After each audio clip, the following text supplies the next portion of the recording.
Okay, what is up, everybody? Just making sure my settings are good here.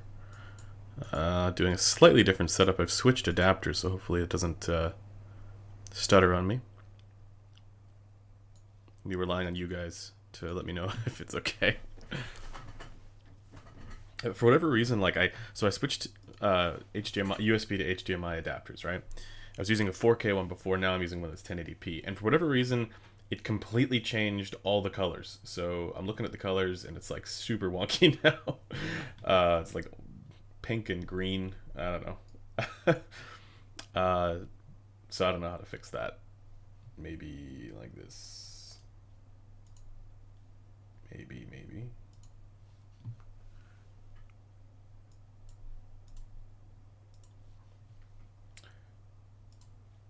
But you guys, let me know how the audio is. That's the more important thing.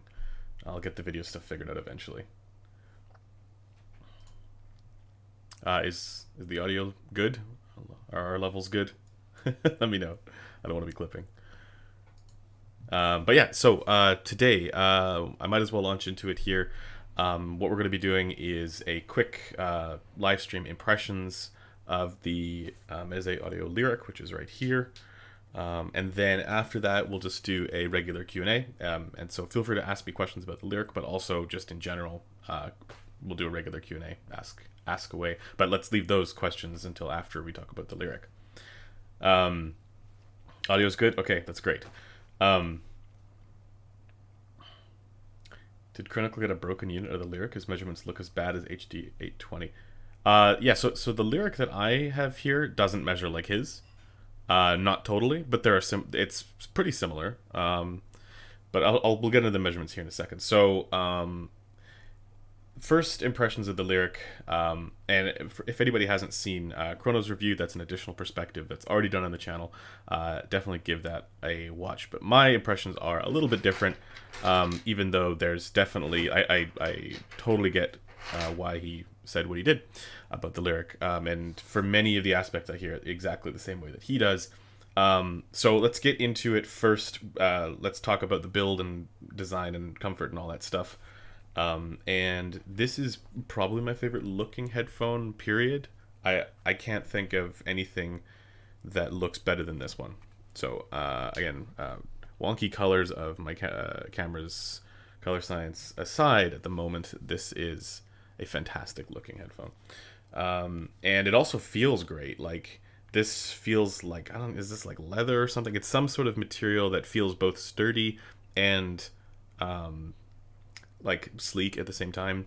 A lot of the time, like, I feel like headphones, the ones that feel really well built don't feel like the ones that are gonna like last a long time, and this is like the best of both.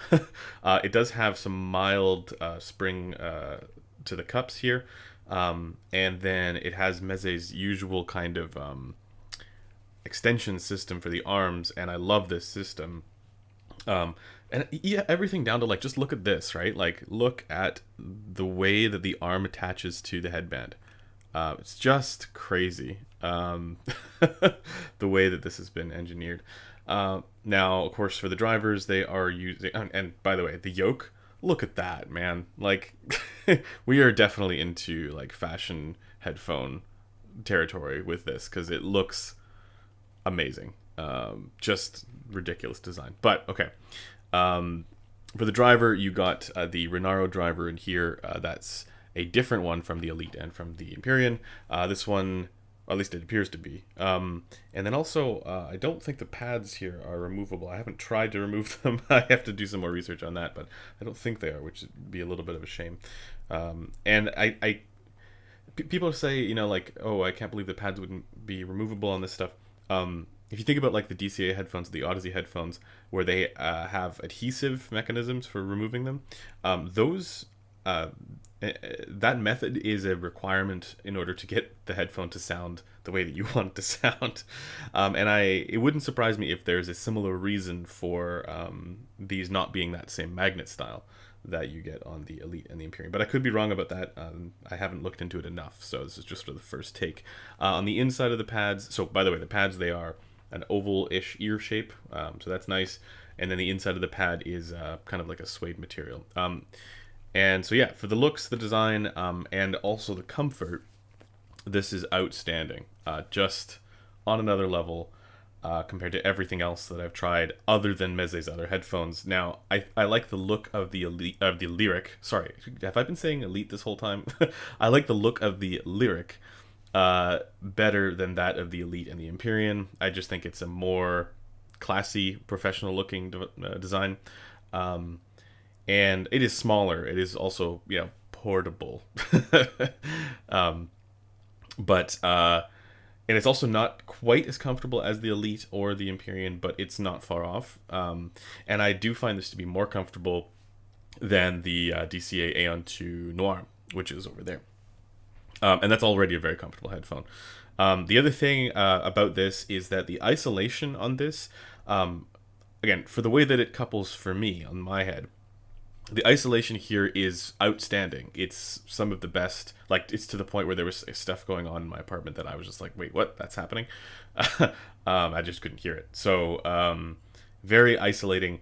When I took the headphone off and just like had music playing, though, it definitely felt like sound would leak out more. But that's also when it's not on my head. So I'll have to do some testing with the leakage to see how that is in practice on the rig as well. But for me, the experience when you're listening to music and there's stuff going on around you, it's very isolating. So that's great. Now, I think that's basically it for build design comfort. You do get a carry case. Let me just grab that. This is the carry case.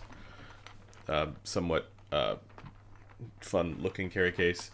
I don't really know how portable this is though, right? Like, this is the thing. This feels like portable adjacent. Because it's still kind of a larger case, right? So you could throw into a backpack, but like not much else into the backpack. But yeah, it is it's doable. So drivability, it's not difficult to drive. It's a little bit on the easier side to drive, and you can run it from most devices.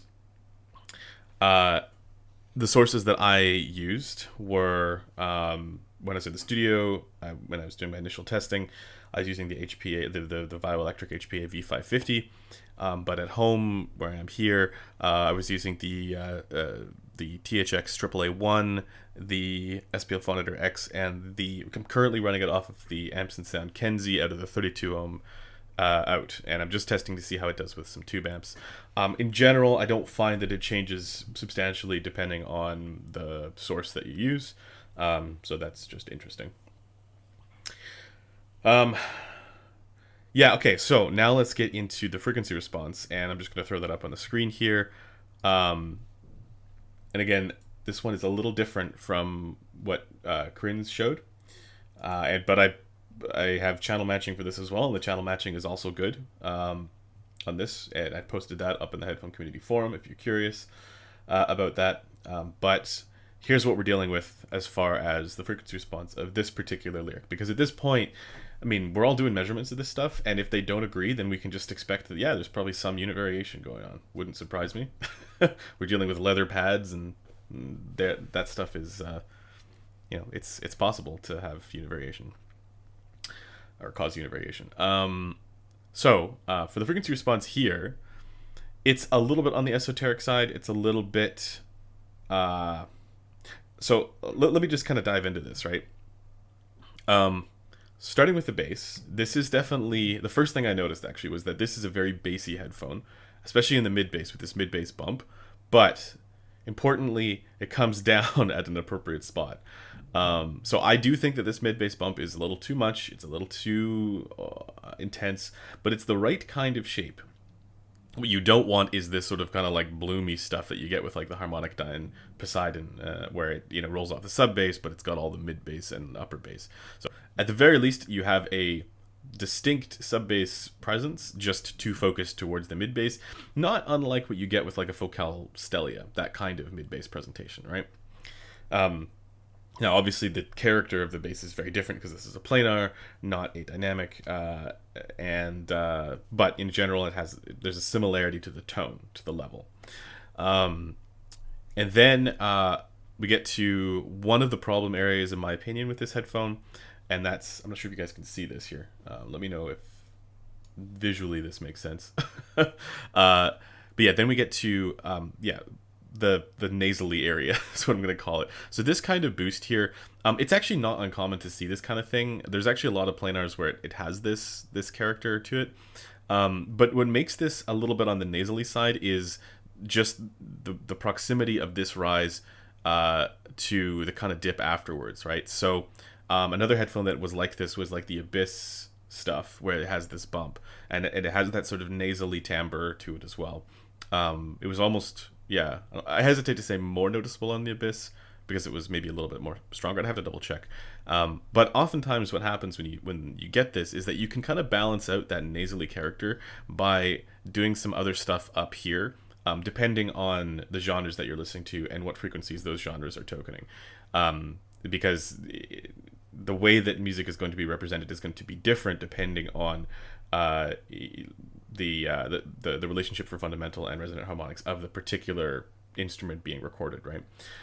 So somebody says it has honk. Yes, so this has a little bit of honk there, for sure.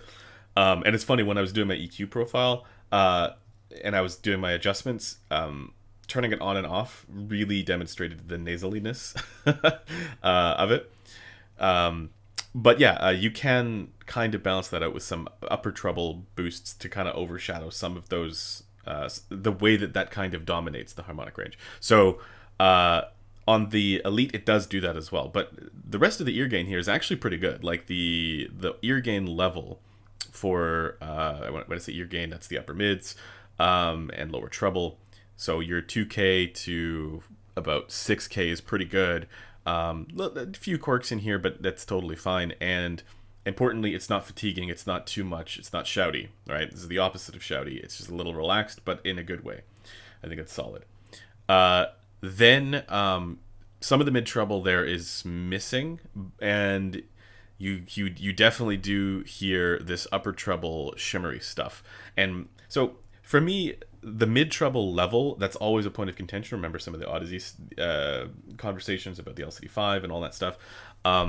It's totally fine for the mid treble to be relaxed, in my view, right? I don't have any issues with that. It doesn't need to match the target. In fact, these are probably areas where matching the target is not ideal for the tuning, because the target is smoothed to like 1/3 or 1/2 octave, and the headphone's frequency response is not. So, if you had perfect adherence to the target there, that might be a little bit weird, depending on the person. And you definitely do want this 9K dip. That's the concha interaction right there, right? So, that's the kind of stuff that I'm talking about. So in any case, I'm fine with less mid-treble presence, but the problem that I have with this tuning is the distance between the mid-treble and the upper treble. So what that means is that, and Chrono put this really well, it means that there's a sort of disjointed character to the treble presentation. The upper treble has this sort of I call it shimmery, Chrono calls it a glisten, and that really comes through more strongly because of the distance between the upper treble and the mid treble, right? So there's more focus towards the upper treble and the air and the shimmer stuff. Now, some people find that exciting. I find that it takes away from the focus of simple hits and things like that. So I'm not a big fan of that balance. And this is actually something that I think that the Elite did better. Does better than this, and it did better than the original Imperial as well, where the Elite kept that balance a little bit better, and it retained a little bit more of that focus between the mid treble and the upper treble. So that's basically the frequency response of the Meze Lyric.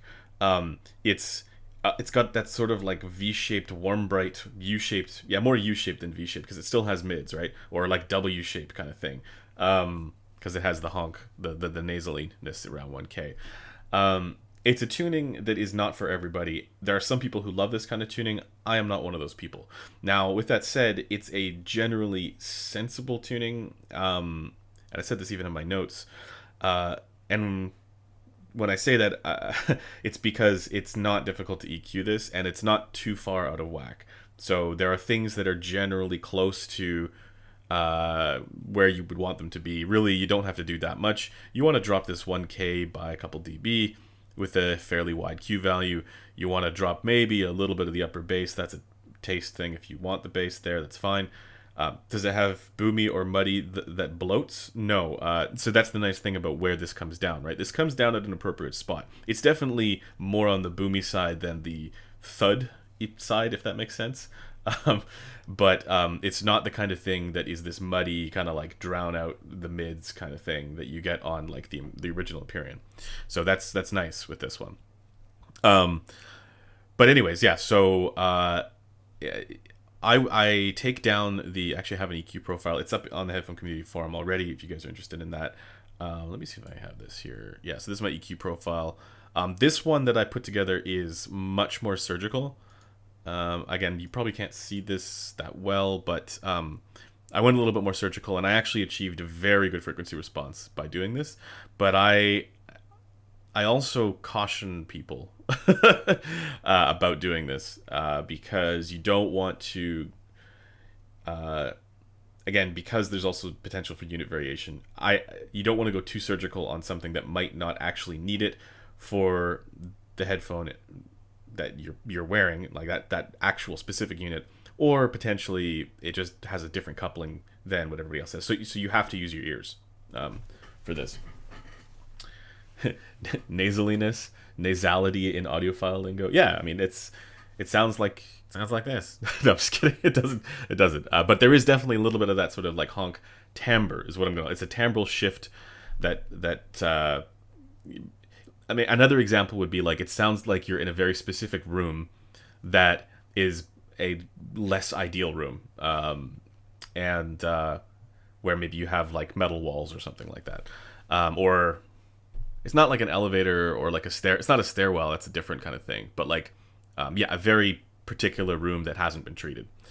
But yeah, so it's still a sensible tuning because it's pretty close and it's not too far out of whack. You drop the 1K, you can drop the bass if you want a little bit, drop the bass. And then I kind of fix this by doing some of the more surgical EQ, but it's really a matter of boosting some of the mid treble. You want to drop 8.5K because that has the potential to be a resonance, and then also you can downshelf the upper treble. That's like you can downshelf it. I went with specific peak filters with narrow Q values because I wanted to be more surgical on that, and I've actually got it to a really good place now. Before I was not liking the treble at all. It sounded like there was a little bit of haze up there, and I was like, eh. But I got it to a place where I really like it now. But Chrono's profile is actually the less surgical one. It's the one that has the wider Q values and easier filters. So if you are looking to use a profile, I would start with his profile, not mine. Then go to mine afterwards and see which one you prefer. That's what I would do. Hey, Buffalo, how's it going, man?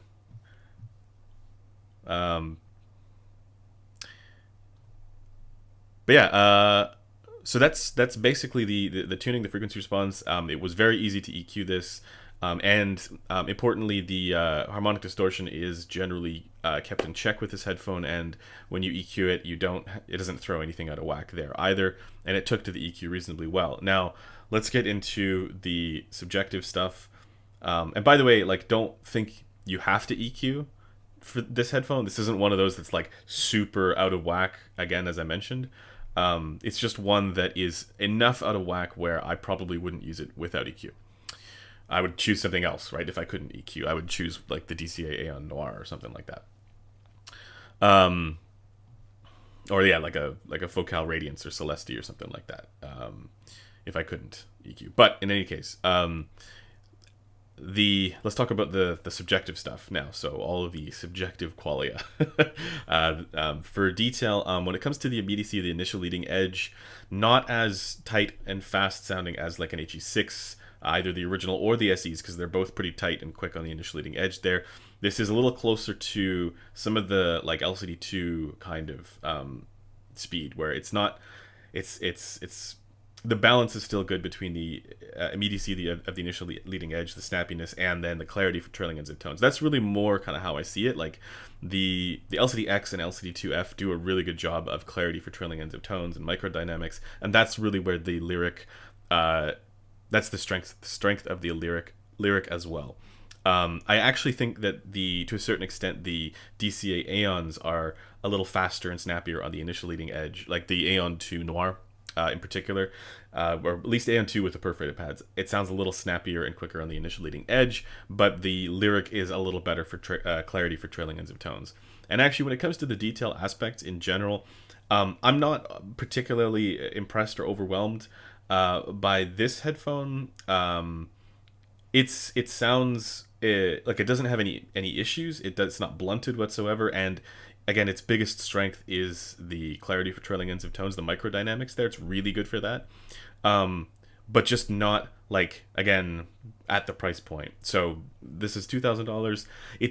I find that the clarity for trailing ends of tones is a little bit better than that of the Aeon 2 Noir, but not $1,000 better, not twice better, just like a tiny little bit better. So, I have a hard time with the price increase, and that's always kind of how it is with Meze headphones. Is that they're not really competitive for sound quality, but they are designed so impeccably well. So like as products, they are just very interesting. They're like, if you factor in the comfort and the build quality and the design and the looks and all that stuff, you have to think about that as well. I think if like in order for the purchase to make sense, like those aspects need to be important to you. And for me, while the aesthetics are not really are as important to me, I mean they are to a certain extent. I don't want it to look stupid. and this is like the best looking headphone I've ever come across.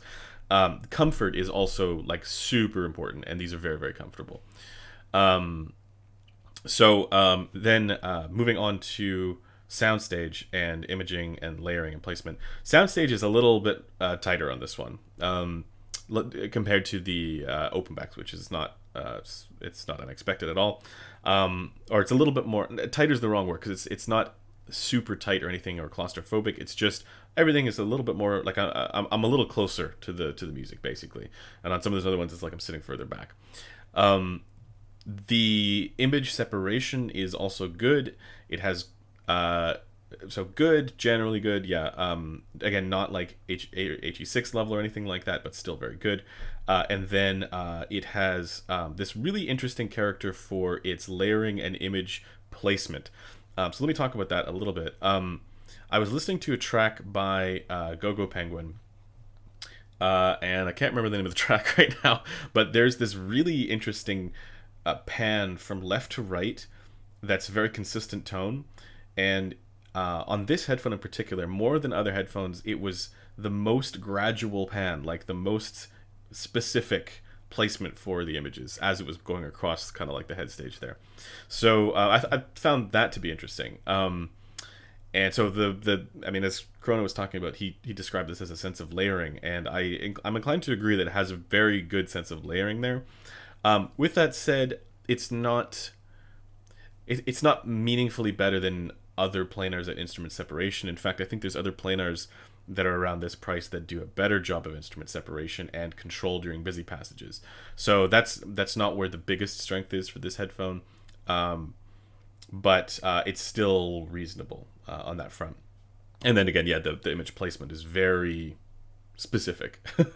And then there's one other thing I wanted to mention on that front, but I've forgotten what it is.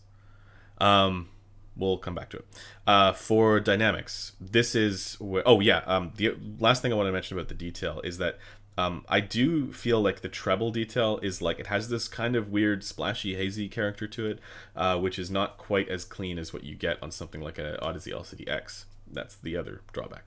But that's, again, just this unit, and I thought that was kind of like holding it back, and then I started doing, that's why I started doing some of those narrow Q filters in the treble, because I figured I could probably delete some of those frequencies if that's really what was causing it, and I think it might be. So I got it in a pretty good place now. Anyways, the Meze Imperials look amazing. They do look amazing. I mean, if you like that kind of thing, I like the look of these way better. Anyways, so the dynamics. Let's talk about that. So the macro contrast, the dynamic, whatever you want to call it, that sort of punchiness quality that the Focals do really well at, and most planars don't. The Lyric is no exception. It's definitely on the more compressed side of things. So compared to the Aeon 2 Noir, I think maybe a little less on these, like a little bit more dynamic. Uh, and this is also like, this is not to do with the bass level because those ones boost in the bass as well. And still, this is definitely that softer presentation. So for any, and I straight up think it's impossible to do that quality well in a closed back planar, because a closed back planar requires a certain amount of driver damping that I just think is going to mess with that. Like again, that's a very difficult thing to nail down in measurements. It's not been really well demonstrated, but there seems to be at least not a sufficient condition, but at least a necessary condition, and one of those is related to driver damping, and the other one might be related to resonance frequency. If you're wondering about the resonance frequency of this headphone or this driver, it is a little on the higher side. It's maybe at around like 200 to 300 hertz, somewhere in there. Yeah, maybe around 300 hertz. But that's also lower than what you get on the DCA headphones, so still totally fine, I suppose, for this type of device. And I don't think you could really expect it to be all that much lower, given that this is a smaller driver, and also lighter. Like, it's not super heavy. So with this design, I don't think you could expect it to be all that low. In any case, yeah, so the dynamics are just not that great with this headphone. And I don't think, like, if you're looking for that really intense punch and physicality, I think you're best suited for maybe that focal radiance or something like that. But this does have better instrument separation and control than those, so that's still a thing. The other comparison there is with the Odyssey. Where is it? There. Odyssey LCD XC. And that headphone, I think, is more technically impressive than the Meze Liric. Both of them take EQ, but I think that the LCD XC is the one that just flat out sounds better. Especially when you dial in that bass shelf on the LCD XC, and you drop that like 5.5K resonance. That after that's done, the LCD XC, I think it's more technically impressive. With that said, the Liric is infinitely more comfortable because it's like way lighter, and so I can wear this all day, whereas the LCD XC, a couple hours in and I'm just like, oof, my neck. So yeah, that's really where the trade-off lies there. If you can handle the weight of an LCD XC, I am going to recommend the LCD XC over the Liric.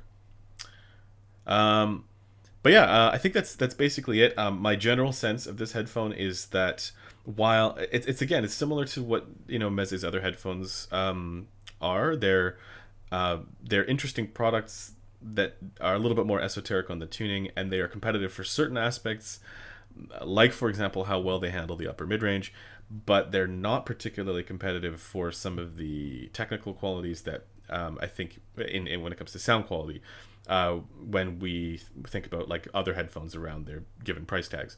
And the Liric is no exception. The Liric falls into that same category, that if you're going to be buying this headphone, it really should be the build, the design, the comfort, the aesthetics, the usability, all of those factors should play a role in your decision to purchase it, more so than just blunt sound quality, or well, not blunt, but you know what I mean, more so than just like straightforward sound quality, because you can get better sound quality for the price, period.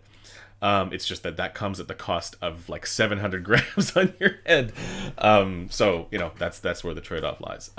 With all of that said, I think that the Meze Liric is probably their most mature product to date.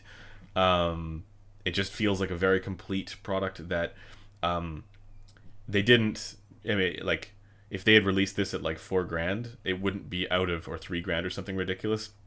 It wouldn't be out of character for Meze, and I'm glad that they didn't. They were a little bit more measured with their release, their target there, and if you think about other closed back planar magnetic headphones, this has similar strengths to many of those, and similar drawbacks.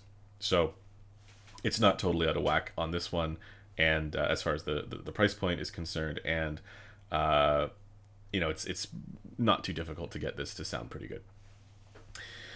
Okay, that's basically all I have to say on the Meze Liric. I feel like I've been saying the Elite the whole time. If I have, I'm sorry. um, but anyways, so if you have any questions about the Lyric, feel free to ask them. Uh, but otherwise, feel free to also ask just in general questions about whatever you like, and I will try and answer them. We do have, I think, the super chat going on right now, so feel free to use that if you really need your question to be answered, but also don't feel like you have to use it. I will try and get to as many as I can. Okay, let me go to, and if you've asked the question before and I missed it, I haven't answered it yet. If you have to ask the question before, feel free to ask that again, because I won't have seen it. So, let me see if I can get to these. How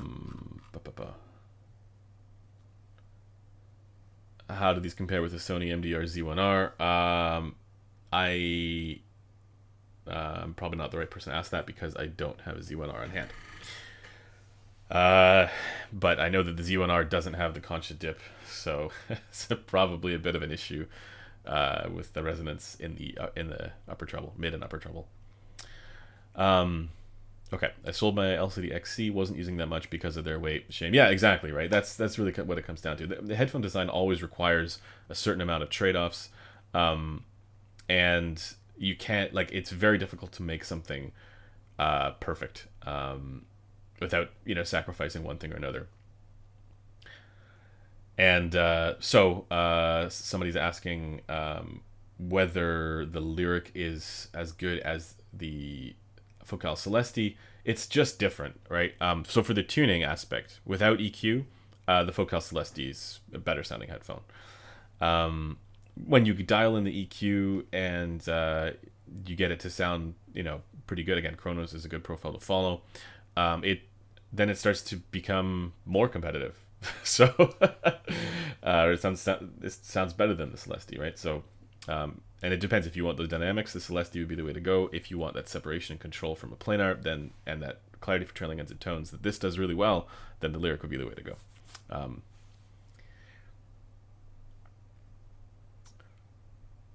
Crin's measurements for this look so much worse than these. Yeah, I don't know if it's to do with I honestly I have no idea what's going on there, but like, there are some things that are similar, though. I looked at his measurements, and like on his, there's some weird feature going on in the upper mids that I don't have on this at all. But a lot of the rest of it looks pretty similar. And then I think his dips down more significantly. But yeah, it's like, it's funny. Corinne and I, we use the same measurement rig, right? And we're using the same method, basically, of conducting measurements. And we often have different results. So that just shows that there's, for most of the results, they're similar, right? They're the same or similar enough, right? But for some of them, we get some different results. Like, actually, the Odyssey LCD5 that I measured, Crin's measures better. So so mine is darker in the treble than Crin's is.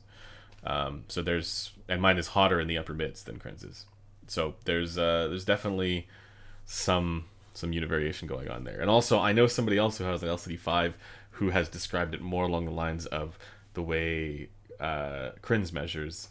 But then I was talking to Chrono about, because we sent him the LCD5 that we had, and his EQ is pretty darn close to what mine was. So, okay. Let me get to some of the super chats here. Son Goku, thank you. You said in your LCD5 review that the bass with EQ has one of the best bass you have had the pleasure to listen to. Explain why. Yeah, so when you add a bass shelf to it, you still get all of the crazy bass detail that thing has. What I love about the LCD5 is that it is faster for the initial leading edge. Like, it's a tighter, snappier, quicker kind of sound without, blunting anything. And so that balance for speed is really good on the LCD5, and you hear that in the bass as well. And so, which is also kind of surprising, because it's not like the resonance frequency is particularly low on the LCD5. It's actually, medium high, meaning that it's above 100 hertz. And now it's got less damping than what you get on the LCD4, but still, it's anyways, the bass is very detailed, and then when you add a bass shelf, it's like you get all the detail with all the fun at the same time. and the control just, it keeps all of the control. That's the crazy thing. Like, it's something that's difficult to explain, like, you know, verbally, but when you can demonstrate it, people start to understand. And so I really hope more people get a chance to like try that out in like a store environment or like in person, and then with EQ, because that's really the key thing there. Andre, thank you. Wasn't going to use it, but Andrew made me, no question. Just love you all. Thank you, my friend. It's very kind. Any idea how long these will last build wise?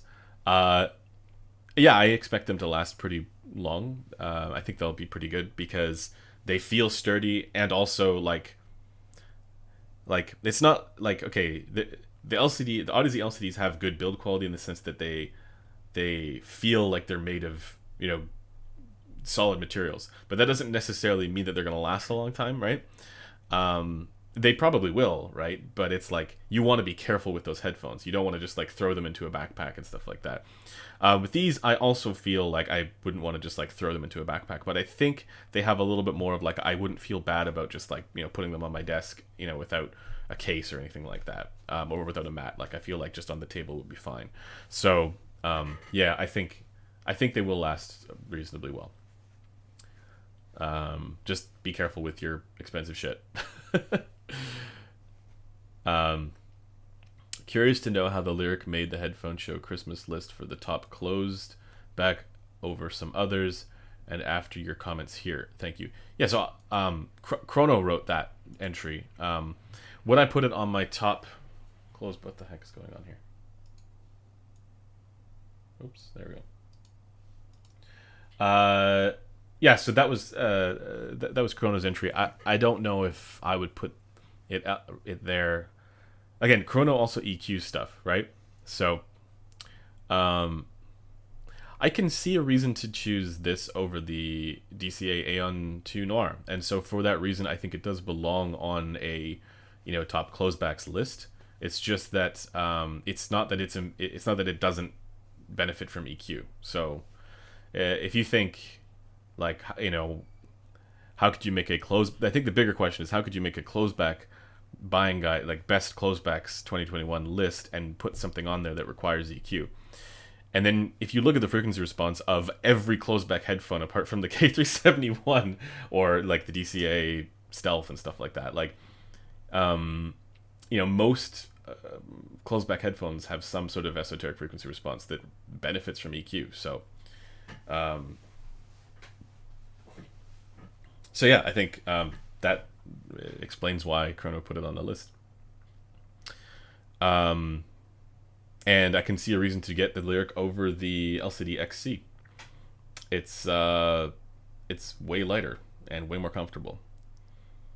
But as far as sound quality is concerned, I mean, it's bassier. If you don't EQ and you really like the W-shaped kind of thing, yeah, it's maybe the bassier thing is the way to go if that's something that you want. But I still think that an EQ'd LCD XC is going to sound better than an EQ'd Lyric, right? Flat out.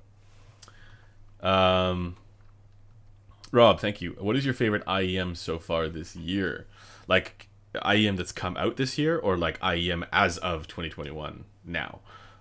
Because if it's the latter, I still like the U12T, the 64 Audio U12T the best. That's still the GOAT IEM. Other than that, stuff that's come out this year that I really liked. I mean, and I like the Duno SA6. I'm going to say it again. Favorite IEM.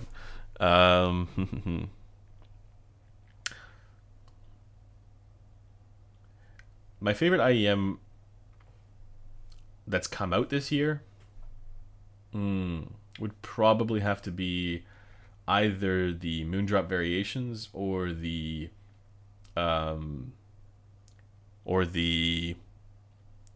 Audio Monarch Mark II.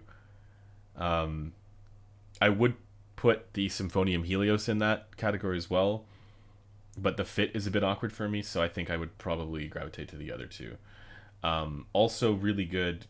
Wait, did the SA6 come out this year or last year? I feel like it came out last year. If the SA6 came out this year, then that's also on that list. But yeah. I hope that answers your question. Okay. Asaf, thank you. High Resolve, you're the best. You're the best. About the Lyric, the Empyrean and Elite both heat up my ears compared to other headphones. Is the Lyric the same? Yeah, it's a little on the warmer side for sure. Yeah, I mean it's like you get sealed into these cushions, right? Like that's definitely a thing. How do they compare to the AN2? Yeah, so I mentioned that earlier. So again, comparing to the best version of the AN2, which is the AN2 Noir, like the closed, or the Noir with the perforated pads. The Noir with the perforated pads, the AN2 with the perforated pads, has a better frequency response out of the box. So if you don't EQ, those are going to sound better. But if you do EQ, there are things that are more desirable about the Lyric, like, for example, it is a little bit better for clarity of trailing ends of tones. And then all the other traits are pretty similar. Like the one thing actually, I mean, maybe it's just me, but like these Renaro drivers have a particularly interesting character for their layering. I suppose that's a new thing that is more interesting or just different from the AN2s. But yeah, it's like, yeah, there are things that are better, but it's not, $1,000 better, right? So again, that's why I say you have to consider some of the form factor and design and all that stuff for that to be worth it. And I think those things matter. So it's just they matter less. Different things matter more or less depending on the person. So between the LCD, thank you, J.E. Cans, between the LCD X and Aria or something else, your choice, do you think Odyssey will release lighter versions of their headphones? So to the latter question, I think eventually they will. I think what Odyssey has done with their parallel Uniforce design on the... Oh shit, is it? It's either the carbon... Well, they definitely did on the LCD5, but the parallel Uniforce on just that tech in general, right? That is real progress when it comes to making high-end planars lighter. Because... And I'm going to butcher this explanation, but basically parallel Uniforce, in my view, the advantage of parallel Uniforce is it allows you to do a single-sided magnet array structure that still behaves as pistonically or like similarly pistonically to a double-sided one,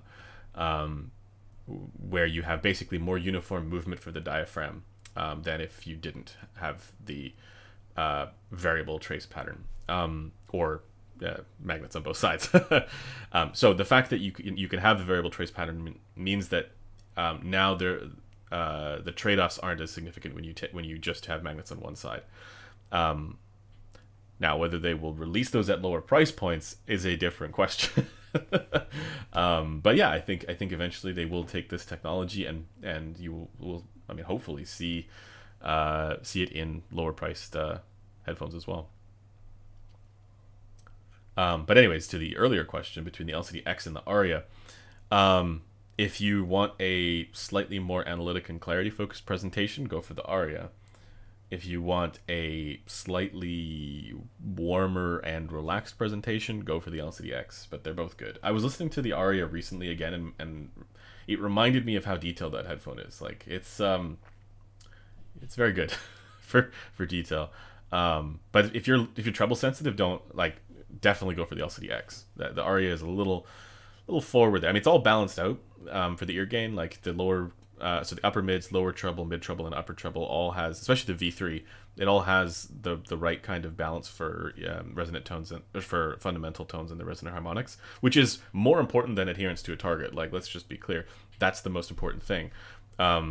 So that way when you hit when you hear a guitar tone, right, it accurately represents the guitar fundamental and its resonant harmonics, right? Because they're balanced out with one another. That's the goal. And with the Aria, it's there. That balance is there. It's just like a little bit up, like a couple dB over what most people prefer on the trebles. So that's why I say for certain genres, like jazz and classical and acoustic where you want that kind of clarity focused and analytic presentation, the Aria is going to be fine. But for something like rock and metal, it wouldn't be my choice. The LCD-X also, like, especially with EQ, add a bass shelf to that headphone. Goddamn.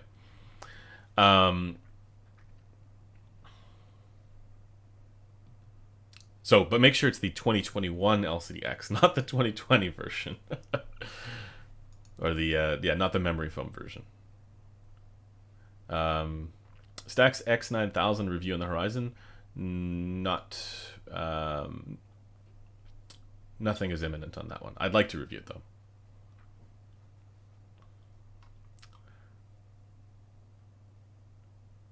As far as closebacks go, Lyric's got better physicality than Noir and better imaging than Celeste.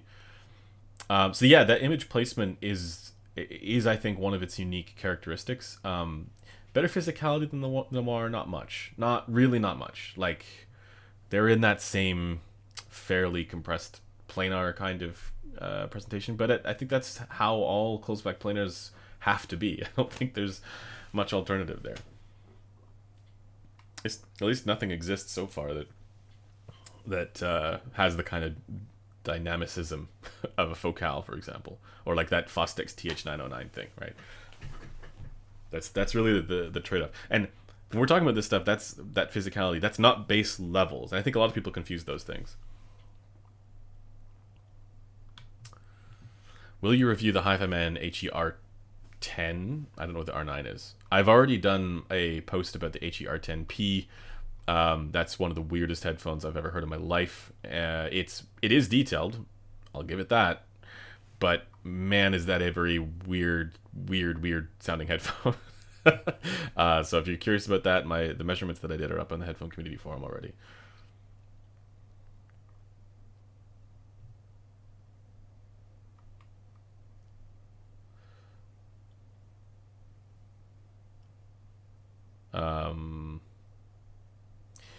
Almost at 50k subs. Yeah, guys, if we hit, I'm sure actually most of the folks here are already subscribers, but if we hit 50k, we'll be adding another Focal Celeste to the giveaways that we're doing at the end of the month. And then if we hit 55k subs, we will give away another Focal Celeste, so that'll be 3.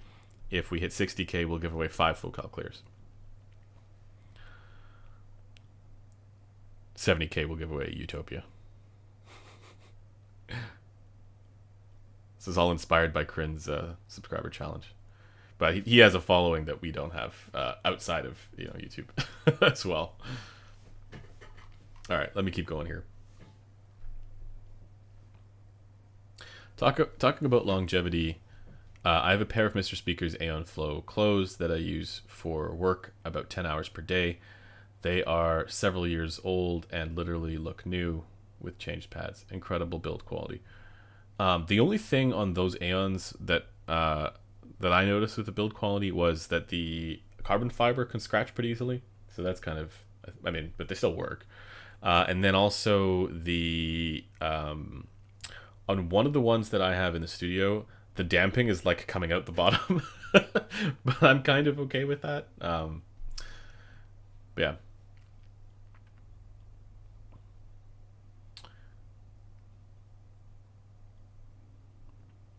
Actually, like, again, the somewhere around here, there is the drop. Those are the drop Aeons right there. They're very, like, the closed in particular is very good for its tuning. And it's like, I go back to it all the time and I just think, yeah, this tuning is super solid. So I would put that on my, like, best closebacks under $500 for sure. I think the other one to look at would be the EMU Teak, and I would love to get one of those in. Maybe I should reach out to the folks at Drop, see if they could send one. But they're not like Drop branded as far as I'm aware. They're EMU, so I think they're just sold on Drop. But I'll have to ask and see if they can. Let's see. What do you think about the Liric versus the closed ZMFs? Yeah, I mean, the closed ZMFs are way more technically impressive, but they both have a somewhat esoteric frequency response. With the ZMFs, it's mainly 5K that you have to drop down. I think Zach really likes 5K. So, yeah. I would probably take a Verite closed for sure. I know Chrono really liked the Lyric, and I can see why, and there are definitely strengths to the Lyric, but I would definitely take a Verite closed over this one. I mean, it's also more expensive, right? So, not that price and performance are correlated, but it's like, you know, I think you can expect more at a given price tag.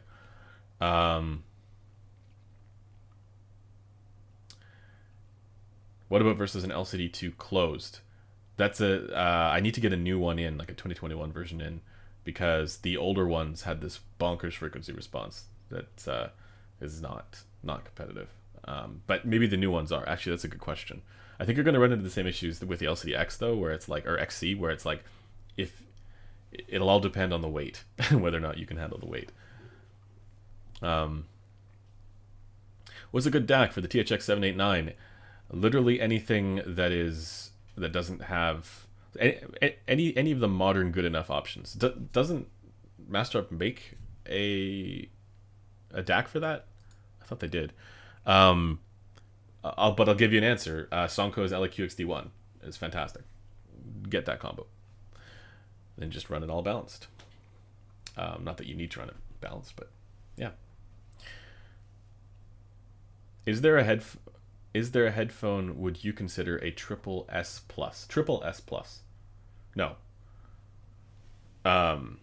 The only S plus headphone for me, and the S plus being like at the top of Crin's list. The only S plus headphone for me is like S plus for tuning and for like just overall S plus would be the HiFi Meze Z1r. It's the only one. Focal Utopia is a S for me. It's very good across the board for just about everything, just not quite as detailed as the Z1r, even though it's more slammy, more contrasty. And then for technicalities, keeping in that vein, I put the LCD5 up there with this Z1r as well. That's also S plus. And it's just that I think that the frequency response on the LCD5 is maybe like a B. That's at best B minus maybe. So that's really kind of the issue. It needs a little bit of EQ, and then you can really make it an S plus. EQ is free. Yes. I really suck at EQing my headphones. Do you recommend a place where I can EQ my headphone with moderate pricing? What? I'm not sure what you mean by that.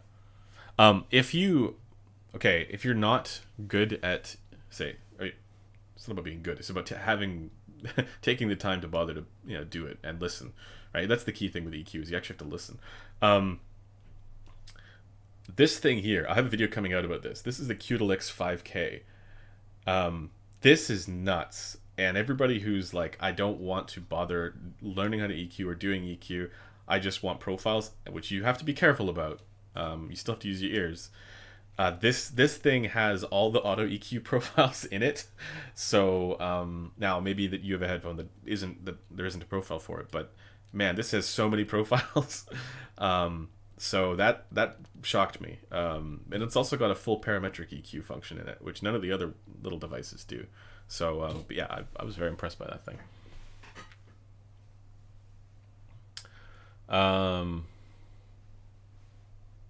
Equalizer APO in your pocket. Do these feel so wonderfully springy, like the Stealth? Springy, like reassuringly that nothing could possibly break, no matter how they're handled. I would not say that about the Stealth, because you don't want to drop that headphone. Like, that's a $4,000 headphone. Be very careful with your stuff. They have these really awesome cases too that you can use. So springy.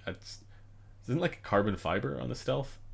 No, this feels different, a different material. This feels actually more sturdy than the Stealth. The Stealth feels like also sturdy, but it's carbon fiber. So I would worry that the Stealth would scratch more easily. Can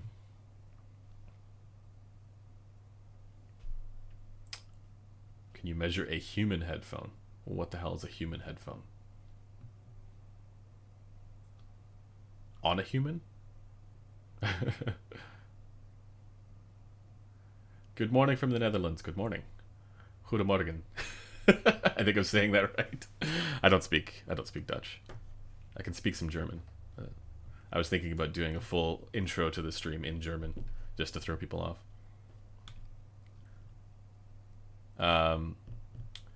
Didn't get notifications yesterday, but hope you can answer. I was about to buy Focal Stelia and then some as a Lyric. Now I don't have luxury and freedom to edition. Okay, so I can tell you very confidently that the Stelia is a better sounding headphone than the Lyric. Yes, but it's also more expensive. The Lyric, again, it's a planar, and it's got different characteristics and it has different strengths because of that. But it also has drawbacks, that the Stelia doesn't have. Like, the Stelia is very punchy headphone, very contrasty. Also very detailed, and the frequency response of the Stelia by default, while not perfect, is also a little bit more desirable, in my opinion. Let's see. Best Meze headphone. Yeah, like, I thought the Elite was an improvement. I think the Elite's still the best Meze headphone because I EQ both, but like, this is probably the most mature product, if that makes sense, because they didn't try and release it at $4,000. And it's also, it makes sense for what it is. It's a portable headphone, closed back, isolates well, very well. So, it's, while the Elite is a better sounding headphone, especially after you get, dial in the EQ and stuff like that, the Lyric to me is the more mature one, the more mature product as a whole. And all the build, I think the build feels even better on this than somehow. Like, the industrial design and mechanical design on this feels even, it's even nicer, at least for what I like.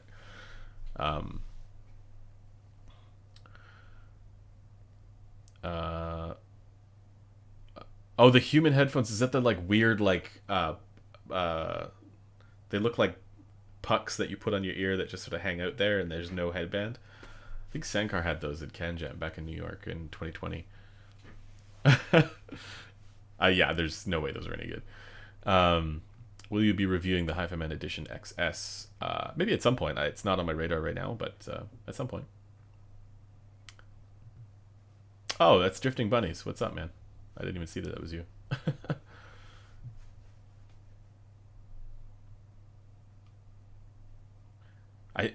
Correct me if I'm wrong, but do you like the Empyrean? Is that your jam? It's funny is I'm not a big fan of the Empyrean, but it's Taryn's daily driver headphone right now in the office. He really likes it, the Phoenix edition. And actually one of our other guys really likes the Empyrean as well. How does the Aeon stuff isolate? I wasn't huge on teak isolation. Yeah, the teaks don't really isolate that well, but the Aeons do isolate well, as does the Celesti, as does this. So, yeah. I just heard Celesti and Aeon 2, latter one much more comfortable and detailed to my ear. To me, Celesti is muddier than Aeon 2. No, I don't know what no shouty anywhere. The Celesti has a little bit of extra clamp going on there, and it's also the Celesti. It hits harder. It's a more contrasty headphone, but I would agree with that assessment. I think that the Aeon 2, especially the Aeon 2 with the perforated pads, guys. If you have an Aeon 2, go and get the perforated pads because those they fix a lot of the tuning or improve a lot of the tuning there. I would agree with that assessment. I think the Aeon 2 it's got better separation and control during busy passages. That's the advantage of planars, right? With dynamic driver headphones, the advantage is often that sort of excursive sense of contrast and impact. And they can be detailed as well. It's just that they don't have as good control. Not always, but they often don't have as good control during busy passages as planars do. So, like, an example of this is, like, if you're listening to a track that has multiple different elements going on at the same time, like, for example, vocal harmonies, or there's a piano that's been tracked over here, and there's a guitar that's been tracked over here, and there's drums over here. A planar will do a better job often, not always, but a planar can do a better job of allowing you to hear those individual instrument lines more clearly than a dynamic driver headphone typically can. That's really where the advantage is. But then if you're listening to like EDM or something like that, and you don't care about hearing those isolated instrument lines and images, and you just want that bass impact, a dynamic driver headphone can typically present that to you in a more physically contrasted and engaging way. Not always, right? Because there's some that don't. Like that Harmonic Dyne Poseidon was a very compressed sounding headphone. The Sennheiser HD6 series, they're not particularly dynamic. People source me on those all the time and talk about needing $50,000 equipment to get it to, okay, maybe not 50, but like really expensive equipment to get them to sound right. And I'm sure it does change, but like by default off of normal equipment they don't really slam all that hard. But then all those Fostex driver headphones hit like a truck, disregarding bass level, and then also the Focals do, because the Focals are not really bass boosted, they're just well extended, I guess, and they do definitely punch.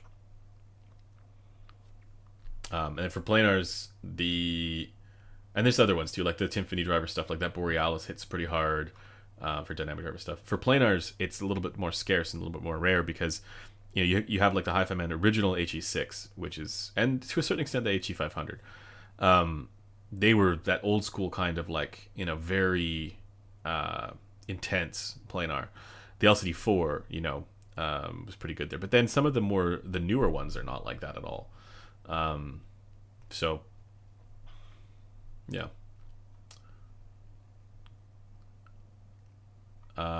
Nick, thank you. How would you rate the Verite Open today? Stock Universe pads? The stock pads are the Verite pads. Then there's also the Universe pads, which are different. So it's a good question because the things have changed since that headphone was released. That headphone got released at a time when people were looking for an alternative to the Utopia, because the Utopia was a little bit on the peakier side in the treble. What's interesting is actually all of the Utopia measurements that I've done in recent times are not peaky. They're ragged, but they don't have that spike in the treble that the like measurement from Crin shows. So I don't know what's going on there, but so maybe there was some change when they changed over from that original run or something like that. I have no idea, or maybe there's a different pad manufacturer. I'm not sure. But the ones that I've measured, they've all been totally fine in the treble. But back to the question about the Verite. At the time when that came out, I felt that it was a bit of a reaction to the Utopia, that it was sort of like let's get similar level of detail and technical performance there without that, with a warmer bent, with a warmer tuning. And I think they did that. It's just that also sacrifices, like that 3K notch kind of sacrifices some of the clarity there. So for me, it is something that I EQ. And you can play around with the pads and stuff like that. And change the tuning. And for me, the main reason to do that was because some of the pads were easier to EQ. I've actually got my EQ dialed in really nicely now with the Verite sitting right here. This is one of my daily drivers. But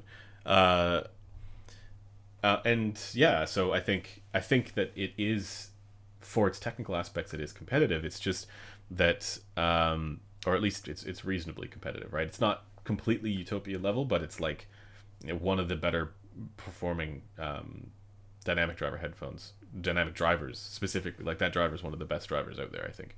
The polyethylene naphthalate with the vapor deposited beryllium on it. I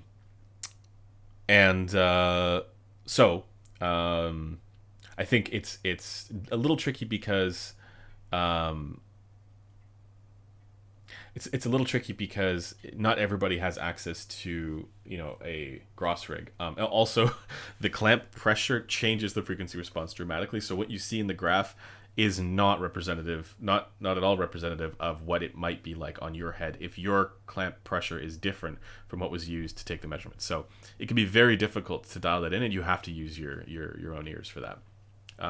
But it's still probably one of the one of the most technically impressive dynamic driver headphones out there, if that answers the question. um, I would put it like the Focal Utopia is still like the most impressive.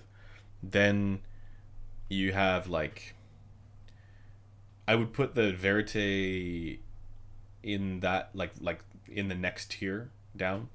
And then in that conversation is also that Final Audio ADX 5000 for its technical performance, and also the Sennheiser HD800S.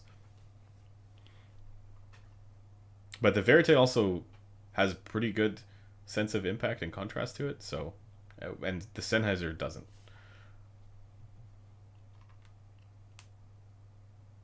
Do a tier list with Chrono. Yeah. So actually, what we're gonna do something like that. Yeah, and we might do not just with, we might bring more reviewers into this as well. I'm not sure. Haven't totally thought about it. Because like one of the things that I think would be really cool is to have a general consensus from reviewers and see where we fall. I mean, maybe the answer is that there is no consensus, but I'd like to think that among the people that I trust, there's a general consensus on what's good, including Chrono.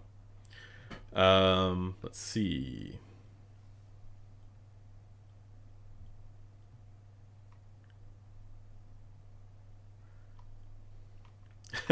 So you guys talking about amps and DACs and stuff like that.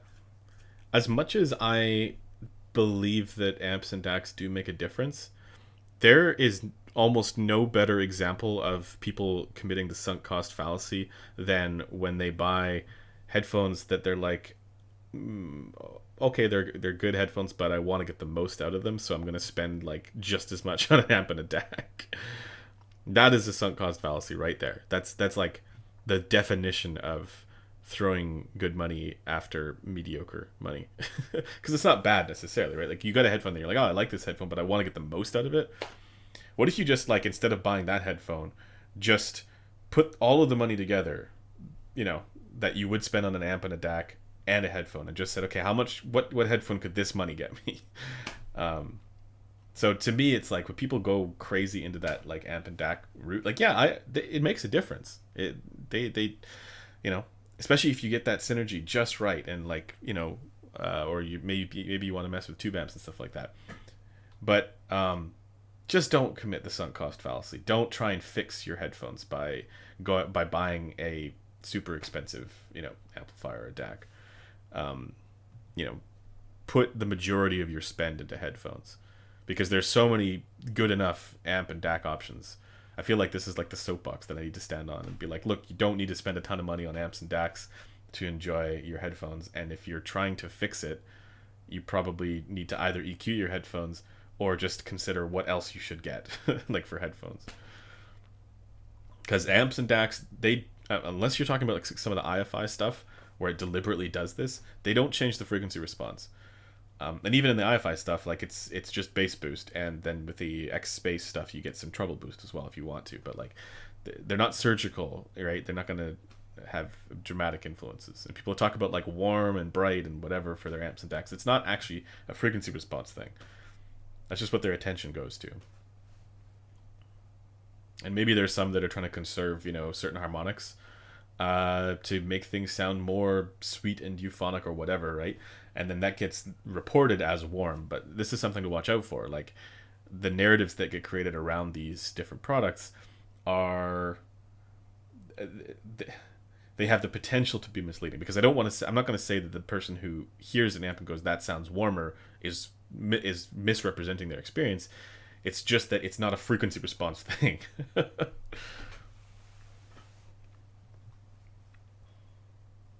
Usually, unless we're talking about specific examples that are like transformer coupled designs, where, or like some stuff where they're deliberately trying to boost, you know, bass or boost something, or if you're having an output impedance synergy change that your headphones are particularly sensitive to. If you're running high output impedance, a high output impedance source with a Focal, for example, you're going to boost the bass like crazy.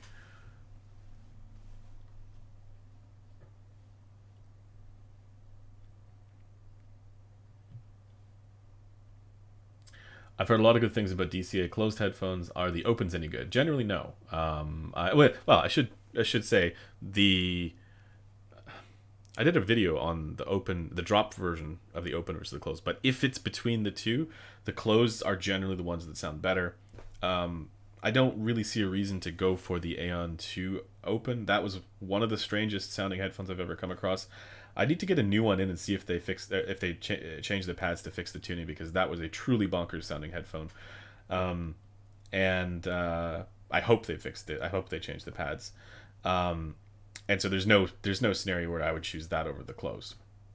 With the drop versions though, the open it's just a warm frequency response that's got very smooth treble, but it's too boomy and bloated in the bass for me. So I prefer the closed. I think those DCA planars, they fill a particular niche that is very important, and it's for people who want really comfortable headphones that they can wear for long periods of time, that and portable for the twos, right? Especially, and also that have generally good tunings in the closed backs, right? With the closed back application. With the open backs, I don't know what's going on there. They have some tunings that are just strange. But the original Aeon closed had a pretty good frequency response. The Aeon 2 with the perforated pads and the Aeon 2 Noir with the perforated pads, that's the closed versions, they also have a really good frequency response, generally good frequency response. A few quirks here and there, but it's very easy to improve with EQ, and you generally don't have to. And then there's now also the Aeon RTs, and again, the closed would be the way to go there.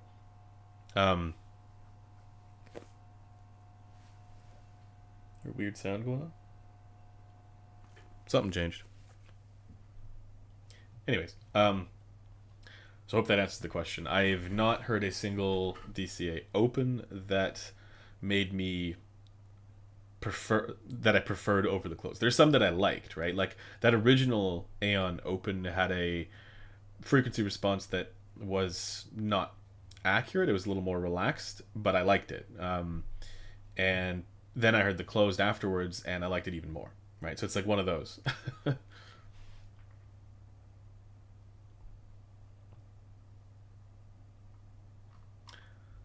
Wow. Okay, just catching up with the chat here. Just got my Phil phone. Have you tried them? Yeah, I've tried them. I think he's gonna send me. I think he's working on one that he might send me to check out. I'm not sure I'll do a full review, but I'll measure them at least, and I'll give him my feedback, because he's. I love what he's doing. I think the more people who are doing that kind of stuff, the better, because it really like. I mean, there's the one element of like it's like enthusiasts creating stuff for themselves, and people who are really like meticulous about frequency response. That matters a lot, and also like certain qualities that they like. But then also there's an element of like people doing this really does it does light a fire under manufacturers who think they can get away with stuff, because. It's like, hey, this guy on his own can make something that sounds better than your thing that costs like twice the price, right? Or as an example, right? Yeah, I'm excited to get one of those in.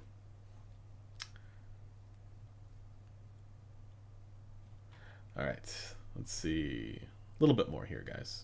We're going for over an hour.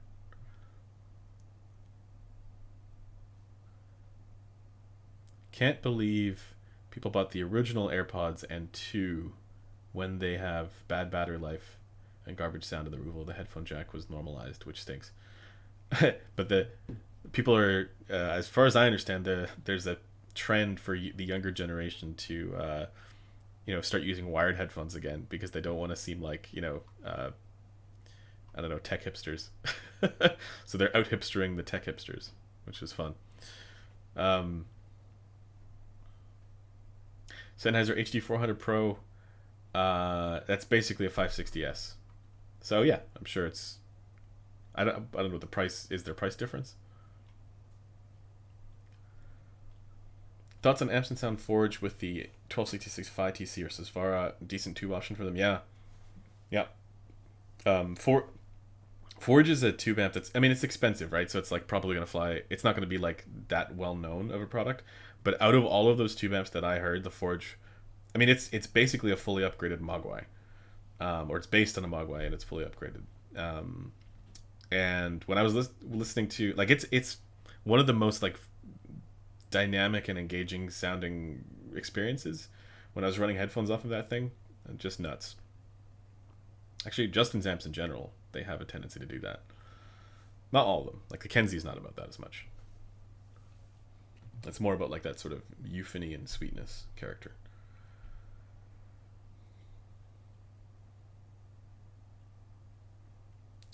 I almost bought the Noir after audition prior to the Lyric release. Took a chance on the Lyric and much prefer their sound. Did It's interesting how how others like Resolve rate them similarly.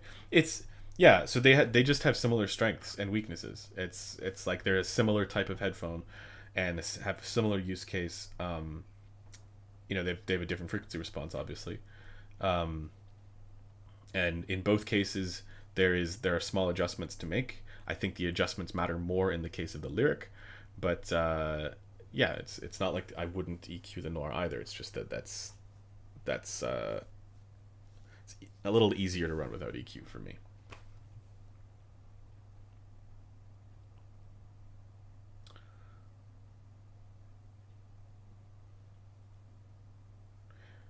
Bring Dang Pods or Flossie Carter. Bring Dang Pods or Flossie Carter. Both are amazing audio reviewers. Not my kind of audio reviewers. I'm sure they're great people and they make great stuff. It's just not something that is appropriate for what we're trying to do here. Let's see. Speaking of dynamic drivers, have you heard the Klipsch HP3? Yes, I have, but not. I've only auditioned it. I've not spent any extended time with it. It's just a little warm. That's a little. It wasn't really that special. Didn't stand out to me, but I need to get one in to evaluate. It looked really nice though. That was like a few years ago when I was trying to buy something like that, and that's why I auditioned it. I haven't heard the Pioneer. Have you tried to pad roll the T1990? No, but that's on my list of things to try. I do want to try that. Brass tacks, these Stealth, Verite, or Z1R for competitive gaming, hip hop, dance, EDM, and movies.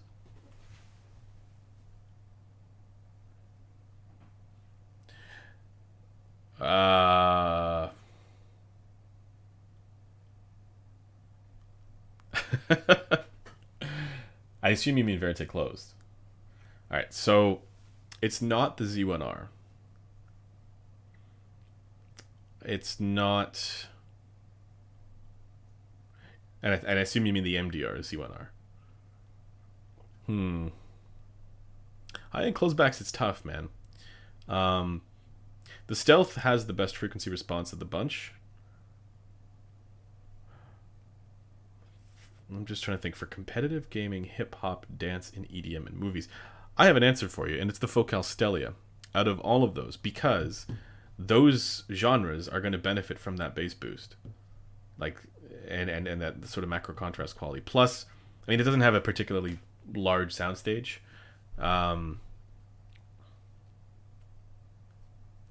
but it does have good image placement and incisiveness and good detail. I almost think that you should consider I would say either the Stelia or the Verite. Maybe the Verite if you can EQ down that 5K thing, because the Verite's got a better soundstage. So there's that. Stealth, for me, the Stealth it's just too expensive. I just think I have a hard time with headphones, closed back headphones at that price, because if I want to get the best audio experience with headphones, it's going to be an open back headphone, right? And a closed back headphone is I'll get what I think is the best for the times when I need that closed back headphone. Now, I know not everybody's like that. Some people are like, I just want the best closed back headphone out there. And then I think you need to consider those options, but I'm not that person. And it's also like, yeah, it's just difficult for me to think about like a closed back headphone at $4,000.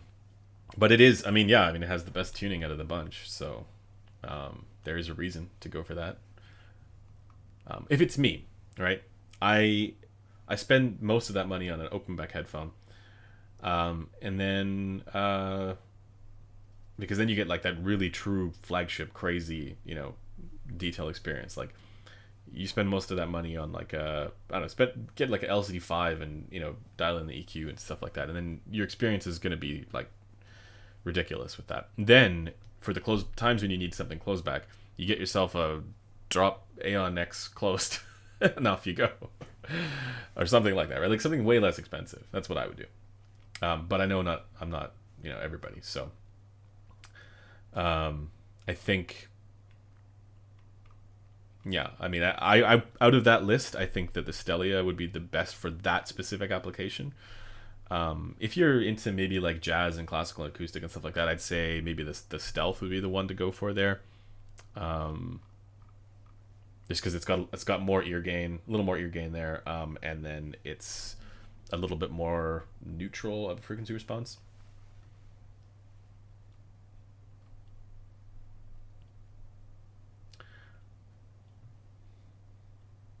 Z1R, it's got that treble peak that is just too much. Do you think the Celestia are competitive with the Lyric? Stage not considered. Stage not considered, yes, but for different things. So for the frequency response, the Celestia is just flat out better. Like the overall tonal balance is better on the Celestia because it doesn't have that honk. And it doesn't have the upper treble shimmer, right?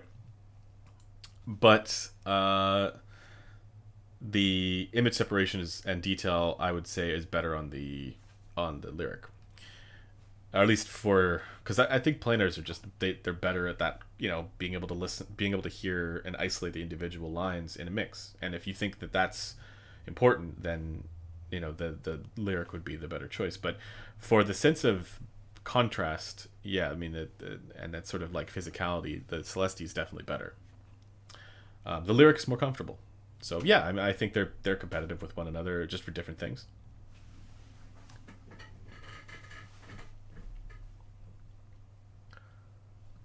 What's up with this 1K bump? Odyssey players have this too. It is noticeable in effect timbre. Yes, I talked about that earlier. Yeah, so that's where you get a little bit of that honk in there. And it's when you EQ this headphone and you remove that, it's amazing how much of an effect that has. And it's immediately recognizable. You're like, oh wow, okay, it's clearer suddenly.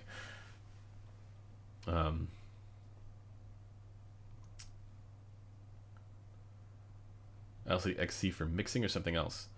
If it's just mixing, AKG K371.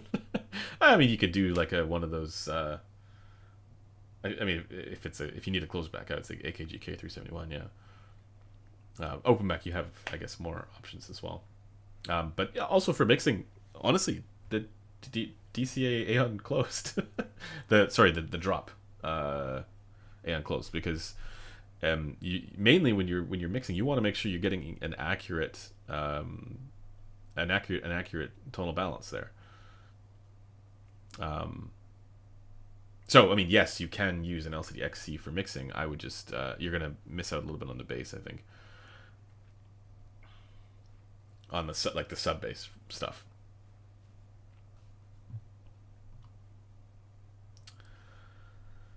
Let's see. Any upcoming projects, Andrew? Yeah, we have a bunch of projects coming up, some of which I can't talk about, but some of which I can. One of the ones that I am hopeful to work on is to see if there's anything that...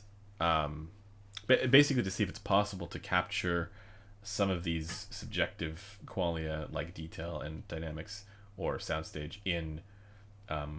recordings, which I'm a little bit skeptical of. Like, my running hypothesis is that you probably can't capture it fully in recordings, but at the very least, what I'm trying to establish with that project is the extremes, right? So we'll take an example on the extreme end of subjectively desirable and an example on the extreme end of subjectively undesirable.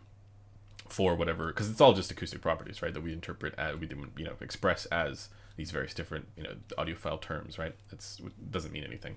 There's no detail slider. It's not an actual thing. It's just a description.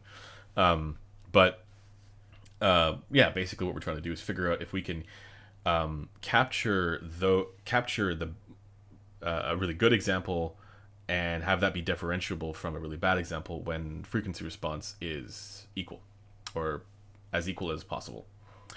And so we're using the Drop Panda as the bad example, and we're using the D8000 Pro as the good example. I think you could get better, like the LCD5 maybe, but like it's good enough, right? The D8000 Pro is good enough for those the subjectively desirable qualities. And if at the very least, if there is a consistent difference that people are able to say this one is better, this one is worse, then I think we have a reason to give a shit about sound demos. But and this is like my default position, and this is not the same as Blaine's, who we have in the live stream. He's working with me on this project.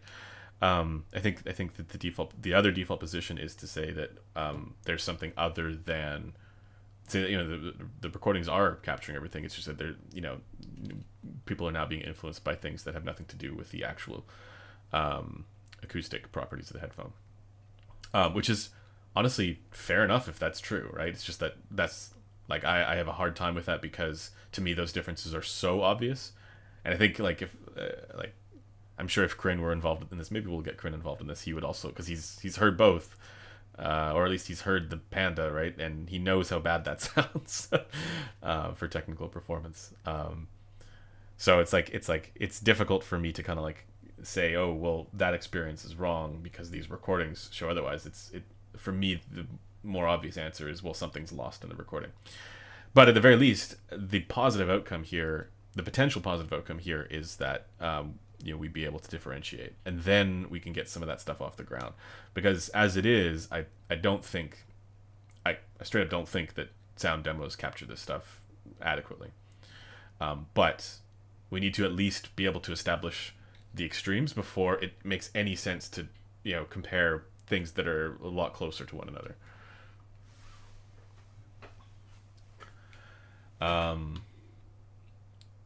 So yeah, that's one of the projects that we're working on.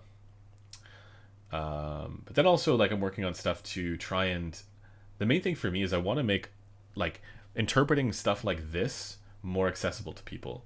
And so I'm trying to figure out ways of doing that. And also thanks to Blaine's help on this, we're thinking about ways of representing graphs to make that easier. Because like for you guys who are on the stream, you look at this and you go, okay, I can kind of figure that out. Like, and some of you guys are very knowledgeable about this stuff already. But imagine you're coming at this cold. Imagine you're coming at this without having any knowledge of frequency response, or say you just watched MKBHD's video on the Sony WH-1000 XM4, right? And then you're like, oh, but I'm actually curious about sound quality a little bit more. Let's go a little bit further and figure that out. And you're hit with this graph here, right? That's super confusing to anybody coming at it with, from the largest part of the funnel. And so we're trying to think about ways of making this easier, making it more intelligible to people at a glance. Because I can show you this and say, okay, it's got these various different deviations and whatever, but then I also need to explain what the target is, right? And I also need to say, okay, this is it's based on consumer preference research, and this is not the end-all be-all. There are places where headphones frequency response should deviate from the target, like for example 9K. And I say this in all the review videos, but like, does that mean that people understand that? Probably not. And so it's very difficult to communicate this in a bite-sized format. So we're trying to figure out ways of representing these in a way that is much more accessible.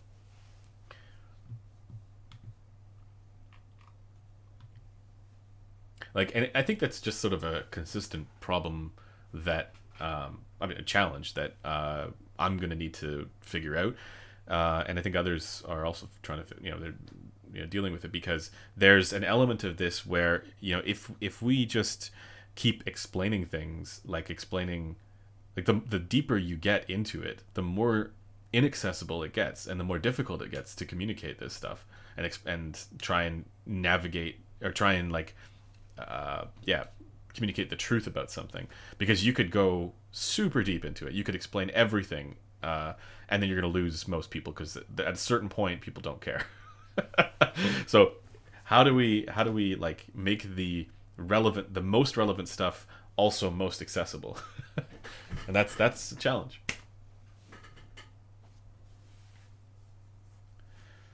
Let's see. Oh yeah, I've been thinking about adding a DT 1990 to the collection. I wouldn't do that without pad swapping and EQs, because that is a peaky boy. I need to get another one of those in and do a modern review of it. I know Chrono did a review of it on this channel, and I agreed with his sentiment, but I haven't heard that headphone in over 2 years. So I'd like to get a modern take, because we have those new Bayers in as well, the DT 900 and the DT 700, and a lot of people are asking how it compares against the older ones. I don't have those either, but like at the very least, it would be great to do like a big old Bayer roundup, like which ones of the modern modern era are the best ones. I can tell you right now, it's not the DT 1990, but it's worth having that in that comparison as well. Between DMS, Z, Josh, Critical, and Chuck. Are you talking about Chocolate? I like that guy.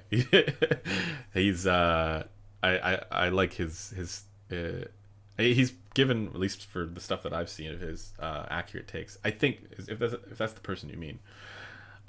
Who gives the most reliable reviews? Have you watched Dank Pods? I have watched some of Dank Pods, and no, none of that is particularly reliable, but that's okay. Like he's doing something a little bit different, which is fine. He's giving just a more of like a, this is how it sounds to him kind of thing, and the videos are more about humor, in my view, and I think he does a great job there. But out of that list, who gives the most reliable reviews? Well,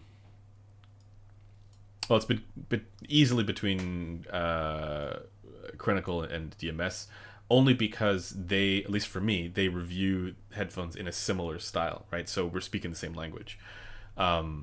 So with the others, they might be, like, for example, Josh recently did a video on the HD8XX, and he brought up some stuff that I hadn't thought about, and I was like, wow, that's a great point. And so I even commented on his video saying like, this was really well done. I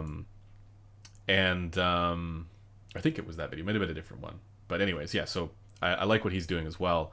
But as far as like the information stuff is concerned, I personally gravitate more towards some of the comments from Kryn, and then I think also DMS. Just because, like, so I know that both Kryn and, by the way, Josh does do measurements as well for his own benefit, as far as I understand. But and so he knows about this stuff too, and he is analyzing it like that too. But Kryn has a massive measurement database, and we've had him on the channel, partially because, well, I mean, we like him. I like him. He's a friend of mine, but also I agree with the way he evaluates in his analysis, right? That sort of, I mean, if anybody hasn't read it yet, read his tonal technical dichotomy article, because that's essentially, I mean, I evaluate a little differently from that, but like at least I take most of that stuff on board in my evaluations as well. So we're speaking the same language. And then DMS has, especially lately with all of his more measurement focused stuff, has been not killing it as well. So I like his stuff too. So I'd say for information, the most reliable, it would be those two.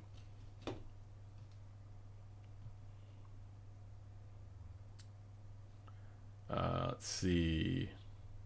And that's a spicy take, because, what if Z watches this video and it goes, that bastard?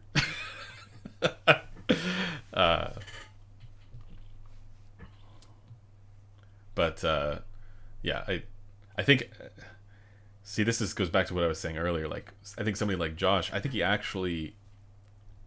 he's more into it than maybe some people realize, but he also understands that you know, in the interest of making things accessible to people to understand without this shit, you know, you have to, like, some of that information just is not, some of that information just is sort of left on the cutting room floor, I imagine.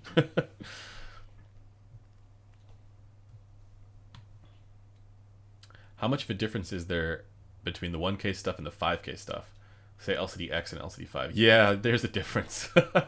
There's a meaningful difference. The thing, I don't know, in my view, headphones shouldn't cost, like, as far as sound quality is concerned, right? If we're just talking sound quality, I don't think there's a... Oh, DMS is in the chat. I didn't even see that. What's up, man? It's a good thing I didn't say that DMS guy I can't stand.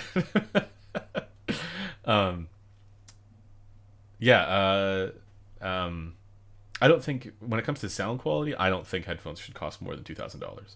I think you can achieve the best that it is possible to achieve with sound quality in headphones under $2,000 and still have it be a profitable business. But that's not really what dictates the price, is it? It's all these other things, like, can you do that sound quality in a form factor that doesn't, you know, kill people's necks, right? Can you do that in a with a design language that is, you know, appealing to a, you know, certain audience, right? Can you do that without requiring ridiculous source equipment? So there's all kinds of other considerations that go into headphone design. Can you do that at a certain scale, right, with low volume numbers, right? For, say, you're a small business and you're just starting out and you don't have you can't make the investment into committing to the many thousands of units that you would need to commit to make something less expensive, and you can only really afford to, you know, release a product at $4,000 because that's what you're those are the volumes that you're able to afford, basically, right? That's what your investment allows for. So I think that matters, and that's why a lot of this stuff ends up costing more, like, you know, $4,000, $5,000. The stuff that is not as competitive, like, you have a little bit more variation there as far as how competitive something is, and to a certain extent with the Lyric as well. You know, it's like, you can definitely get better sound quality for the money, period. But it's a closeback, right? It's a planar closeback headphone. So it's like, with this form factor, with this comfort, so it's like all those other factors, they matter. DMS says, man, I want to try the Lyric. It looks like something I would really enjoy aside from the 1K. Yeah, so that needs that reduction.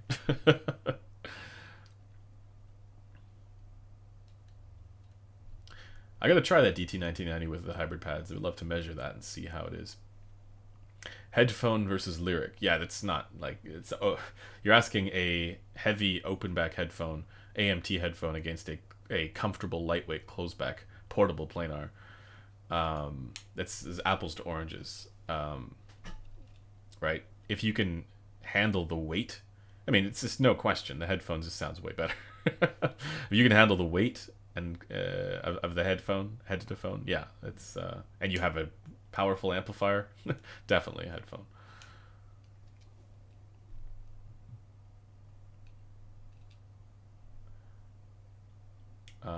I think a detailed guide on EQ would be a good project, not like how Kryn did. No respect to Kryn. Oh, his video, yeah. But this is the same thing. It's like, if you could spend an hour doing an EQ video, or even 30 minutes doing an EQ guide, or you could do what Kryn did. Which one is going to be more accessible? I know which one is going to be more. I know which one, you know, would be more fun to do. But yeah, I did do a guide on how to EQ. It's just on a product that no longer exists, unfortunately, so I have to redo that video. But it's how to EQ an LCD X 2020, which is not the current version LCD X, right? So no longer applies. But you could take the same principles that, you know, in that video on how to EQ and just apply it to a different headphone.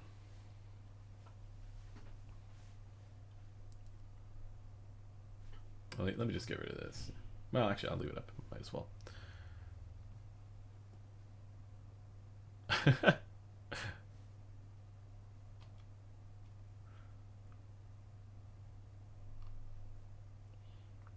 LTT is much better for audio than MKBHD. Yeah, that doesn't surprise me. I think. I mean, so this is the thing. Linus, as much as he's also walking that line, I think both of those guys they're good creators and they make good stuff, but they both have to walk that same line of accessibility versus information. And I prefer the way that Linus walks it. I think his biggest strength is his ability to take key information, very important information, and condense it into information that's very important to enthusiasts who are in the audience, right? And condense that into more bite-sized and digestible chunks. So yeah, I really like his stuff. Unfortunately, the guy a long time ago who did, I think his name's Luke, he did a video on what sound profile you should want in headphones, did it completely wrong. But I know that they've improved, and I know that they like, so for example, I'd love to sit down with Linus and have a chat about headphone measurements and get him to try different headphones. We're in the same city, so that's why.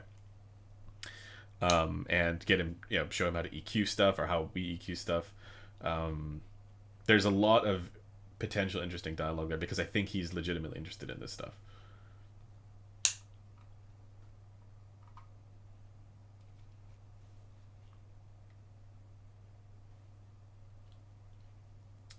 Let's see. Chocolate's a chill guy, so I think his resources are limited. Yeah, I would love to have him do more reviews because I liked the ones that I saw. Like he did one. They're informative and funny, and his descriptions are they're pretty good. Like his analysis of the HD 560S, for example, was like spot on.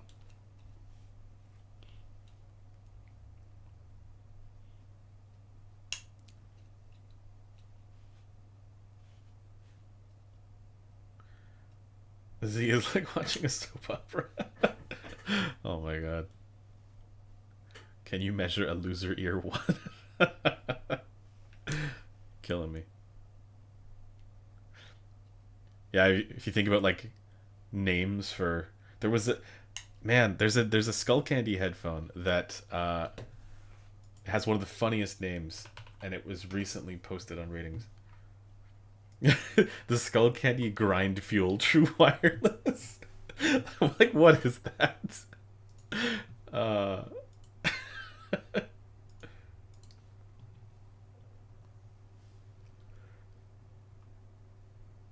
Grind Fuel.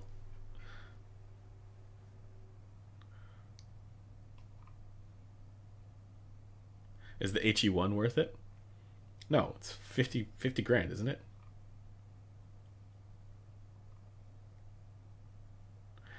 Dang, according to this commenter on an MKBH video, wired headphones break every 3 months and are 6 months from being completely obsolete. Wired headphones break every 3 months? What? Oh, man. Yeah, like, so the thing that I didn't like about MKBHD's headphone reviews, apart from the fact that he doesn't talk about sound quality really all that much, which is fair enough because they're not, his audience is not like us. They don't care that as much about sound quality. They mostly they want to know that it has bass, and that's basically it. Which is maybe a harsh characterization, but I mean it very seriously. Like, there's a reason why if you go into Best Buy or any store that sells headphones, you'll look at any headphone and on the box it's going to say extra bass. That kind of marketing works, right? It's effective. But the main reason why I don't really like MKBHD's headphone reviews is he said some things in those reviews that sort of denigrate the audiophile experience, and it's also wrong. So, for example, one of the things, and I ranted about this in the AirPods Max video, one of the things he said was that he doesn't care about the audiophile headphones or wired audio or that kind of thing, right? Because he's only listening to Spotify anyways, or it might have been Apple Music or something, Spotify, Tidal, whatever. And like that's so wrong. like his point was that he doesn't think that he'd be able to tell the difference between the something like the Sony WH-1000XM4, like a wireless headphone, and a audiophile setup, given that he's not listening to FLAC files or off, like he's just streaming music, and that's so wrong. That's just and like my point was basically like, all right, like try it, try it and tell me you don't hear difference. John, if a headphone naturally has a 9 to 10K dip, is it reasonable to think that it should also be included in IEMs to sound more like a headphone / speaker? All right, so that's okay. So this is this gets into the ultimately it's the issue of target smoothing. But the anthropometric pinna, so the KB5, well, so on the 711 couplers with the Gross, like the Gross 43AG, which is this one, that use the anthropometric pinna of the KB5000 and 5001, you are going to, any headphone that measures well is going to show a 9K dip, right? And that's basically, that's the concha. That's this part down here, right, of the ear. That's having a particular interaction. This specific ear is having that particular interaction. And so when you look at measurements that have a 9K dip, rest assured that's supposed to be there. And the reason for this is because the target, this dotted line here, or dashed line, is smooth to 1/3 or 1/2 octave. And the headphone's frequency response is ideally not. That's smooth to 1/12 or 1/24 or something like that, depending on who's doing it. But generally 1/12 or 1/24 is the most readable and accurate. So you could take that same frequency response and smooth it to 1/2 octave, and you would lose the dip. It would be gone. It wouldn't show it that way, right? But we want to get the more accurate representation, so we don't smooth it to that degree, and then you see that artifact there. Now, if there is no 9K dip on these anthropometric pinna, on the Gross 40, on the 711 couplers with the anthropometric pinna, if there's no 9K dip, then you can expect there to be a 9K resonance, a 9K peak. And there are some headphones that have this. Like the I feel like the Sony Z1r might be one of those, the over-ear one. But the Hi-Fi Man HE6 has a 9K peak that doesn't show up in measurements because it's right at the spot where there should be a dip. So that's one of the things that I EQ out on the Hi-Fi Man HE6. So anyways, getting back to now that question in IEMs, it's entirely different, and you shouldn't expect there to be a 9K dip because with IEMs you're using an ear simulator, not a KB5000. You're not using the pinna. You're not using the anthropometric pinna.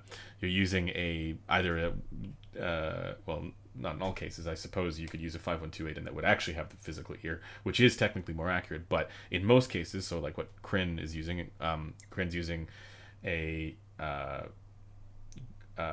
0045 equivalent. I don't think it's the actual one from Gross. And I know he also has a Gross RAO 402, which is the one that we use.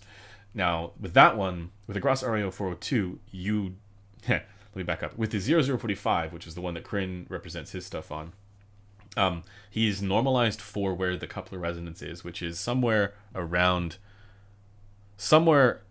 here, like between 6 and 8K-ish.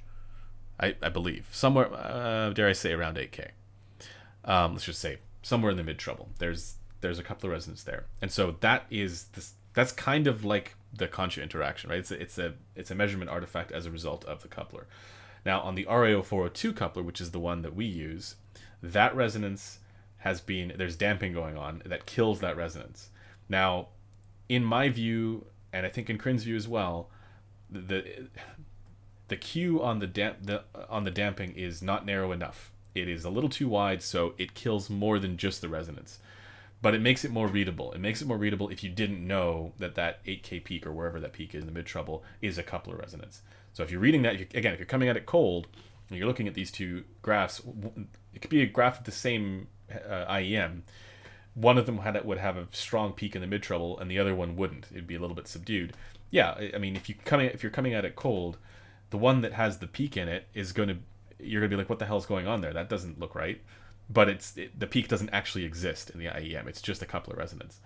And then if the one that doesn't have the peak, the RIO402, that would be a little bit closer to how it would be perceived, just also more relaxed in the treble than it actually is. So that's the bottom line there. So no, if you see a 9K dip on an over-ear headphone, it doesn't translate like that to in-ear headphones, because with in-ear headphones you have a different coupler artifact potentially, depending on the rig that's being used, depending on the ear sim that's being used. I hope that explains it. But that's a good question. Like, there are other 711 rigs that don't have this, right? There's one, the 4128 has a different artifact. So, and it's actually a peak, I think, if I remember correctly. DMS, I got a dip and work on some projects, but one before I go. Aeon Noir versus Liric from your perspective. Oh, sorry, man. I hope you're still here. So without EQ, Aeon Noir. With EQ, Liric, but it's also more expensive. So, and the reason for it is because the Liric, I find the Liric personally to be more comfortable. And then also, I mean, Noir is already pretty comfortable.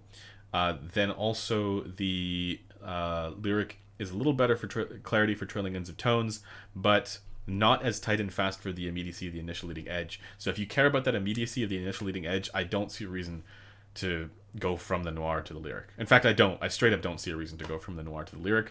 They are adjacent enough after EQ that to me it doesn't matter.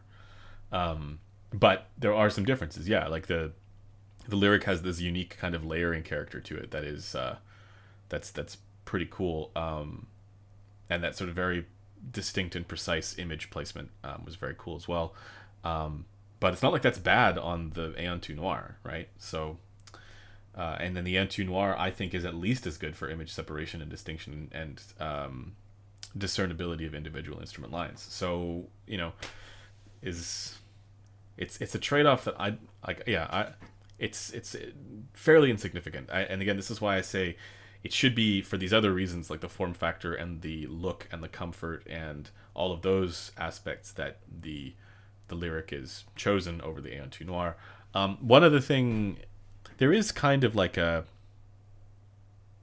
don't know how to describe this, but it's sort of like a splashiness in the upper treble that I haven't figured out yet if this is like a technical, like if this is something I can fix in EQ or not, because I've been like on the tube amp here, it sounds totally fine, but then when I run it off the solid state, it doesn't sort of soften that upper treble. There's a bit of that sort of splashiness there. So, and also from a timbre perspective, this sounds like somehow like those other Renaro driver planars, and they have this unique kind of timbre to them that's unlike other planars. I don't know how to really describe that. Anyways, I hope that helps. Yes, they are both, like, I don't know, for closed back planar magnetic headphones, I could see a reason to get either, but that doesn't make sense to go from the Noir to the Liric, in my opinion. They're similar enough. They accomplish the same thing, and the Liric is twice as much.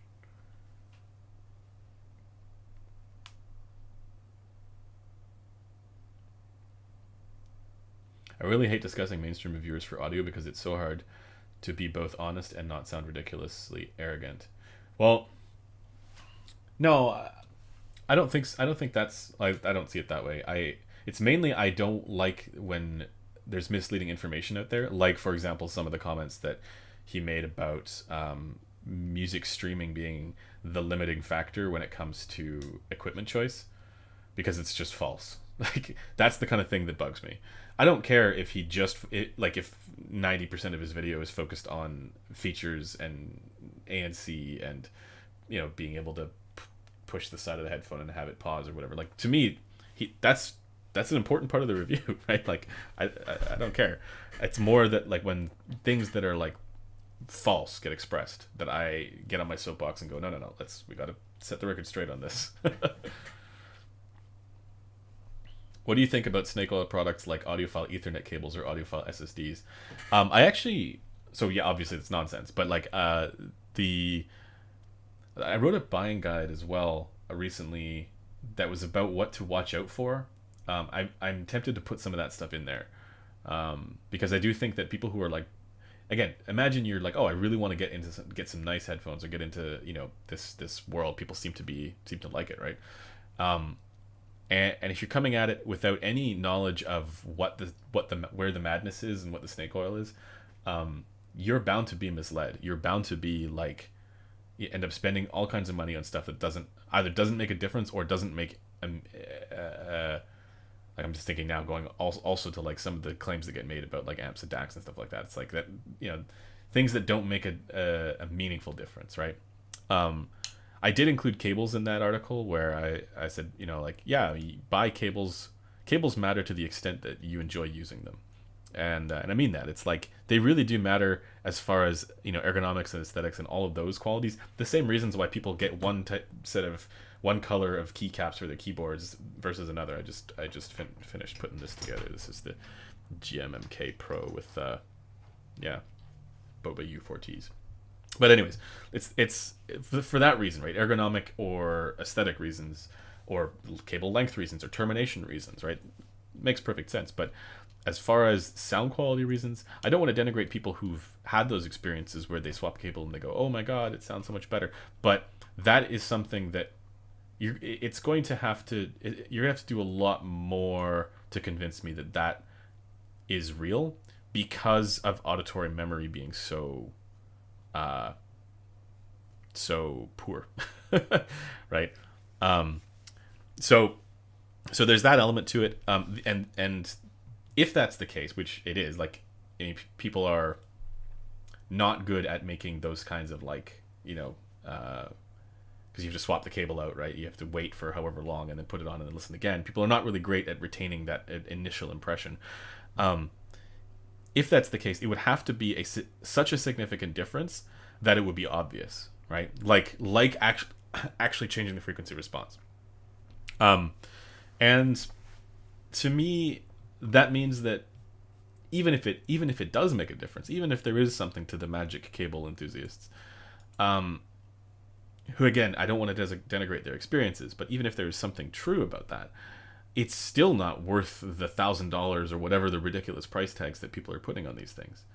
So to me, it's like you can look at it from a science perspective. You can look at it from a, like, where is the there on this? Where's the real thing? Where's the acoustic difference, aspect? But you can also look at it from a pragmatic perspective, or like, what's prudent to do here perspective. And in both cases, I think you just there ends up not being any meaningful reason to go in, buy expensive cables beyond, aesthetics and ergonomics, and it not being microphonic. That seems important.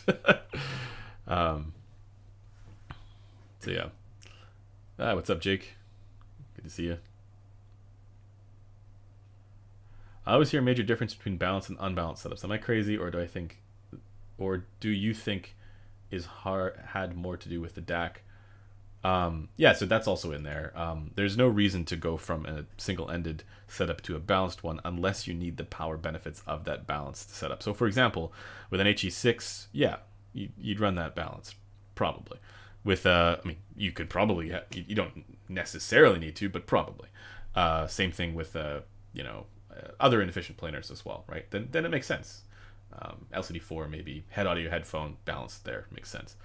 But just because it's balanced, that doesn't necessarily mean that it's better than single-ended. Did you publish your thank you, Lucas, by the way, did you publish your EQ for the Elite somewhere? I actually don't know if I have. Good question.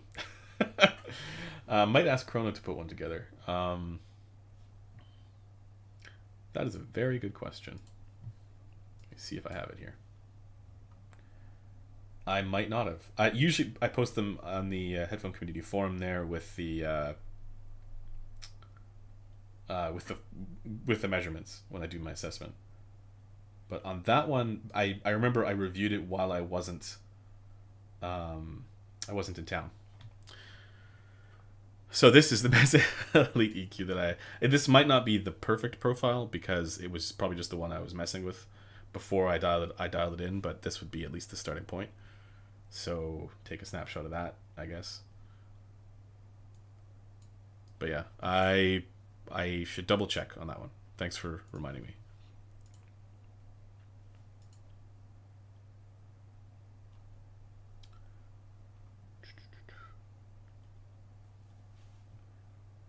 Wouldn't factory burn-in be a good way to sort out driver failure before it hits the shelves? So, yeah, from my understanding, most audio, headphone companies that are producing a certain volume are doing this kind of testing. Or stress testing, right? And that doesn't make them immune from having drivers just randomly die.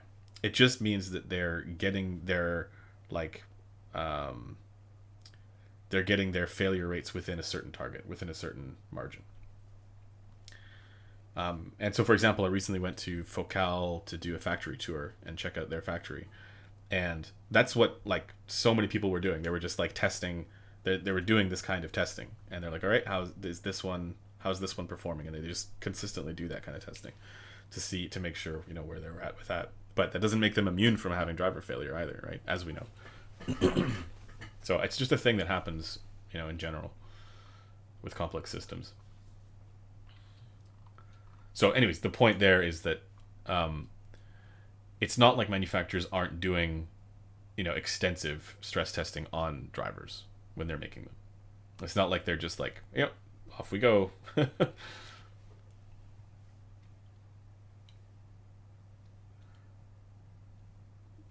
see.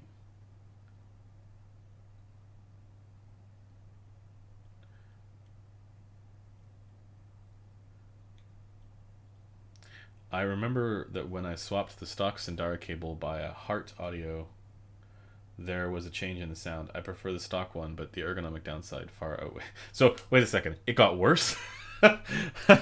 That's funny. No, I mean, I think you'd have to. There would be a lot of work that would be required to demonstrate if there's any actual acoustic differences, both in when if you're just measuring stuff, right? There's a potential for there to be differences in certain things like impedance, right? So for example, if you're running an impedance adapter, and maybe there are cables that have this, then yeah, there's absolutely a difference, but that's not with certain headphones, right? But that's not. There's nothing magical about that. That's just literally an impedance change, because that matters, right? And you could do the same thing with a little dongle, right? Or a little I have one, a impedance adapter here somewhere. There it is, right? This would accomplish the same thing as that impedance change. So there, yeah, it might be the case that stuff's baked in, but it's also not something that's not explainable or usable from other areas, and also definitely not worth whatever ridiculous price tags. Although I don't think those Heart ones cost all that much. I don't know. Jordan, thank you. Sorry if I missed this, but how does the Lyric compare to the Focal Radiance and Stelia? Without EQ, I think I would probably take either of those two, personally.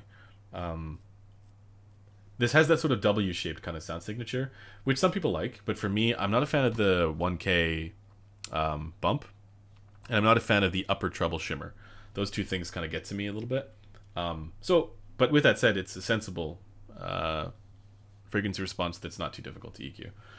After EQ, things get a little bit more interesting. The Radiance is more contrasty and slammy and dynamic, where the Lyric is better at instrument separation, has a little more detail, a little bit more. But the Stelia is just flat out better across the board, in my opinion.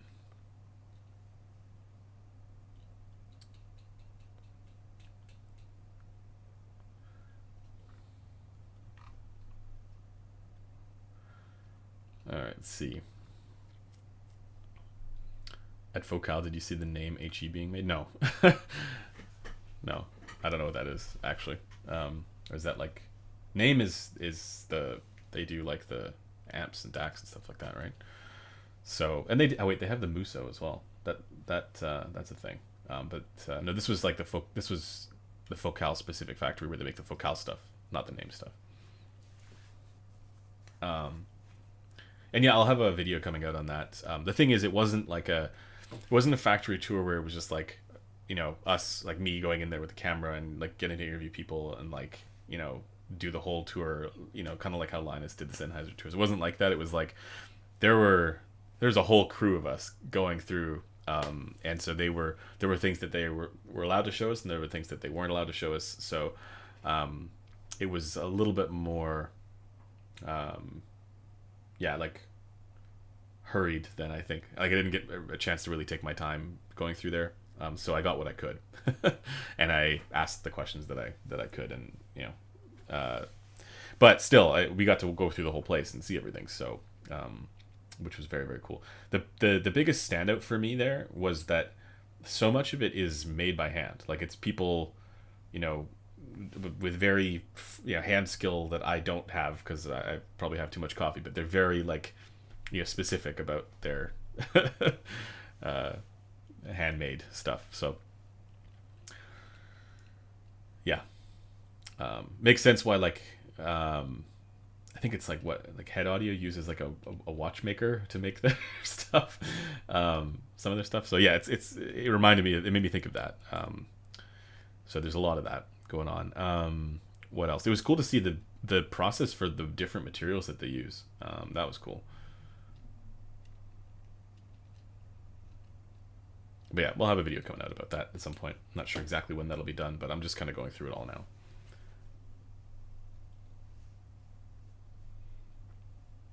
And also, like, the thing is that a lot of that was about, because they do speakers as well, like headphones is just one part of what they do.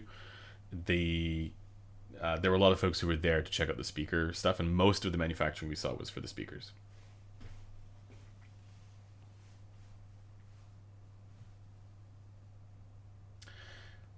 Didn't Kryn say on his live stream that he could hear a difference between cables, but it wasn't worth the price difference? I don't know.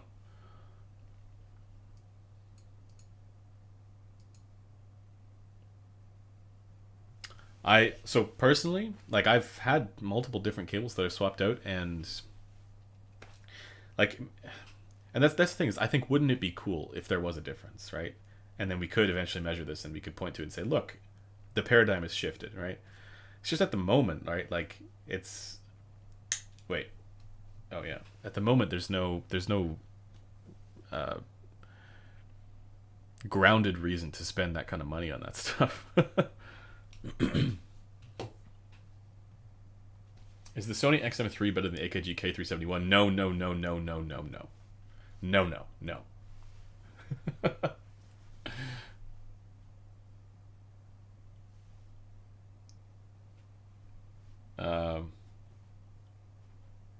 It's one of them's a wired headphone, the other one's not. I don't.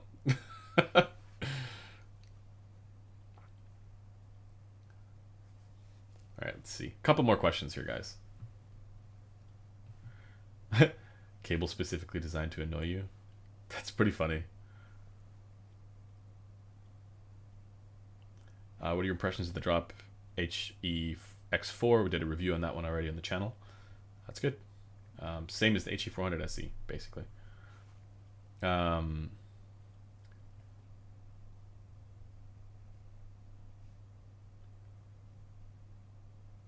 Should have snuck back in at night like James Bond. No, there was a lot going on in that trip. There was very little room for anything other than what we were doing, as far as time was concerned, because they're very time-consuming days. But it was a pretty crazy experience as well. Could someone tell me the best headphones for music and headphone under $240? If you have an amplifier of some kind, the HD6XX is that. If you do not have an amplifier, You're looking at the 240. If it's closed back, AKG K371. If it's open back, yeah, I could see a reason to go for that HD560S. But yeah, AKG K371 is on that list. Yeah. Someone says 7 Hz timeless. Yeah, I'm actually going to do a comparison between the 7 Hz timeless and the Moondrop Kato. Soon.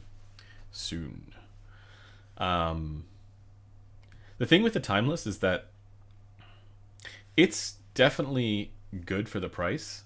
One of the better IEMs for the price. But the main consideration there is that it is far and away the best planar IEM, right? I think Corinne's absolutely right on that. Does that mean that it's better than the Kato or other stuff around its price that isn't a planar? I think that's the other question, and it's more just different because you're going to get a different type of presentation there. But the timeless is good for sure.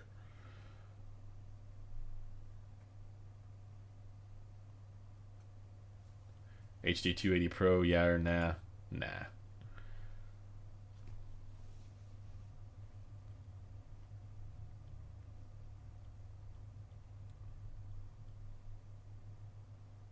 Sindara or DCA drop closed.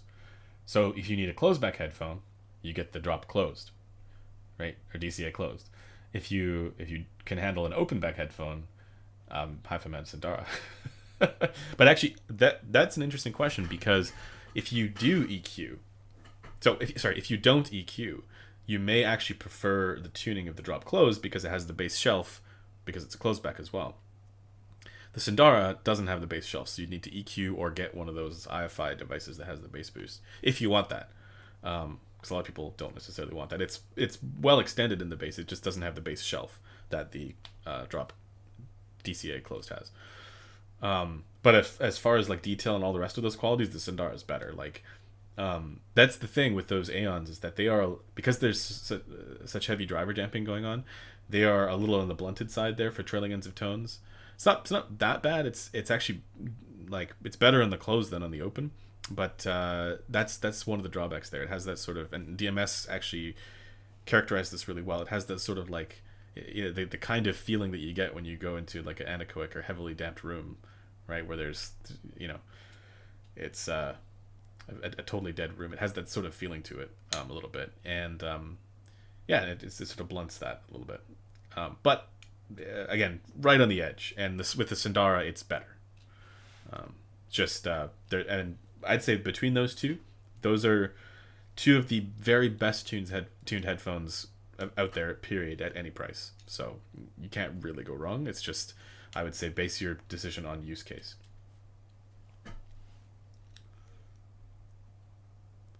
Okay, important question. Resolve. Should I get Mexican or pizza for dinner? There is an objective answer to this, and it is actually Mexican, because with pizza, that'll stay in your system all night, and you're gonna have a hard time sleeping. Whereas with Mexican, it's gonna go through you a little bit more easily. I guess it depends on what you get, but also there's more. I don't know. At least around where I live, there's some really good Mexican restaurants, and now I want Mexican food. Damn it. Yeah. I was joking about it being an objective answer, by the way.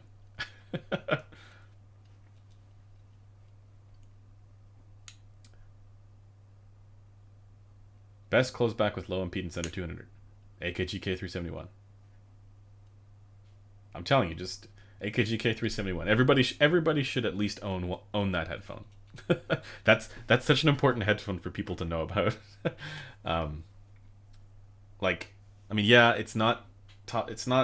It's still a fairly low res, like not particularly detailed headphone, but the tuning of that headphone is so good that people need to hear that and go, oh, wait a second, I do actually like this. Aha, there is something to the measurements. Resolve, I hate MP. Oh, you hate MP. All right, so you Yeah, I was gonna say, so you have good taste. I'm just kidding. Oh, MP lovers are like reading right now. Here's the thing: if you like the way something sounds, who gives a shit what I say or what other reviewers say? If you like the way something sounds, be happy, man. But yeah, I'm not a big fan of the MP either. Does the K371 have boomy or bloated bass? No.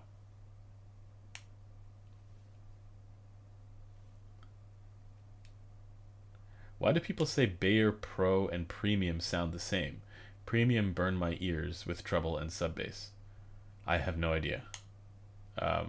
If you have both, I mean, there's also the question about pad wear there, so I don't know. I mean, to me, most Bayers burn my ears. I shouldn't say that actually, because their recent ones were better, a lot better as far as their tuning was concerned.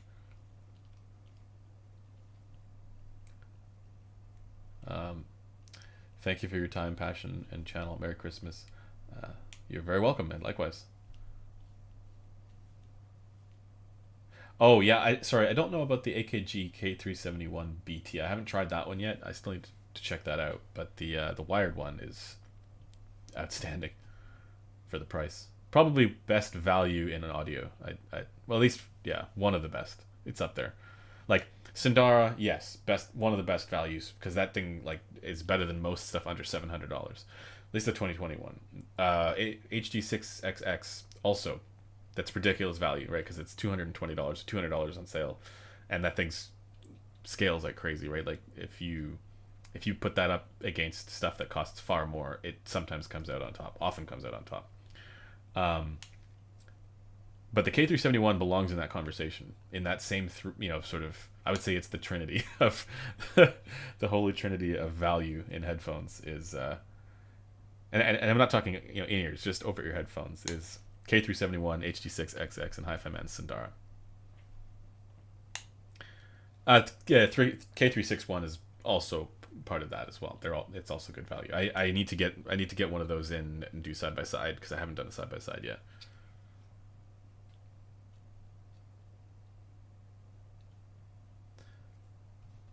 Bluetooth versions are worse? Okay, I didn't know that. I'll need to check that out. It's interesting.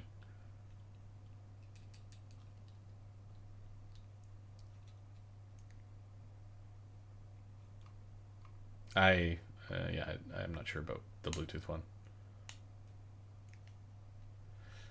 Okay, you're talking about comfort versus Aeon 2. Yeah, I find this more comfortable than I find the Liric more comfortable than the Aeon 2s. They're both comfortable, but I found that the Aeon 2s has a little bit more clamp, and these are a little bit more pillowy. But it's going to depend on the person, right? 7Hz timeless most hyped IEM ever, or just over the last 3 years? I don't even know about the last 3 years, man. Blessing 2 was more hyped than the timeless, right? And deservedly hyped. That's a great IEM. Timeless is just like it's the current flavor of the month, right? And it's great, right? But and it's actually remarkable because it is a planar that's actually great. Most planars there's trade-offs in one place or another. Generally the tuning, and the timeless is generally good. But is it the best at that price?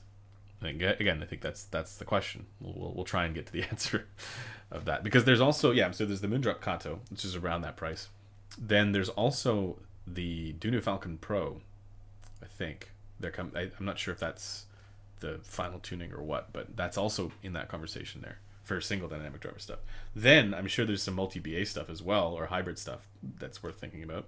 So yeah, I mean, the best planar, yes, absolutely, 100%. If you don't care about planar, like if you don't want those advantages, because there are drawbacks to that as well, then something else is going to be better.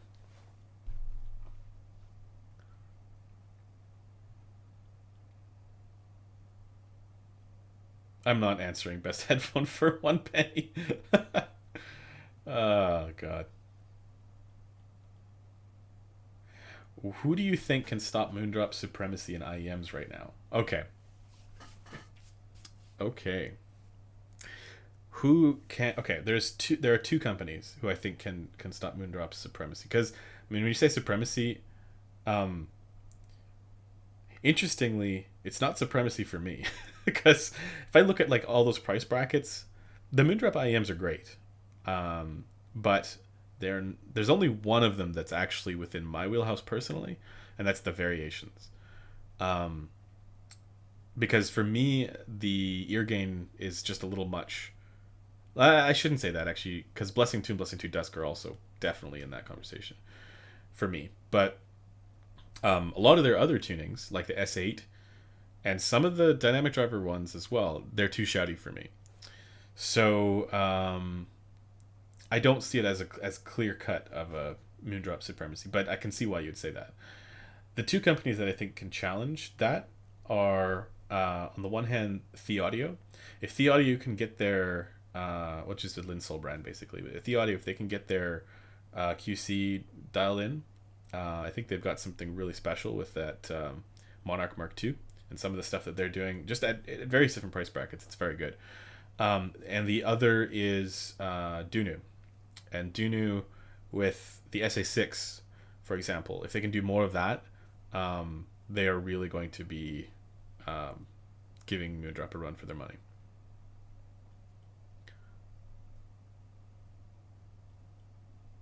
Yeah, I need to, Lucas. I need to double check that that's actually the right profile. Here, screenshot it.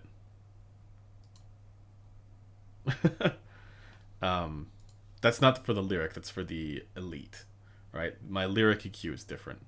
Wait, what's that? Elite, yeah. So okay, I'll remember to post that up on the forum on that thread. Can the Lyric be driven by a DAC dongle, Apple dongle? Probably. To its best, probably not. Yeah, actually, that's another thing, is that these, I think, are easier to drive than those ANs. It's worth considering. Is there any reason the high-end Audio Technica stuff never gets much coverage? Is it just bad? The ADX 5000 is pretty good. Other than that, I've tried those closebacks. Those closebacks are not good. Like the AWKT and stuff like that. No. Those ones feel like they had a good driver design. They had their acoustics all figured out, and then they gave them to an artist, and the artist was like, "Aha, I'm gonna do fancy things with the cups," and it completely ruined everything. That's what I mean. I'm not saying that's what happened. It's just that's the feeling I get because they're very good looking headphones. It's just they do not. They sound very strange to me.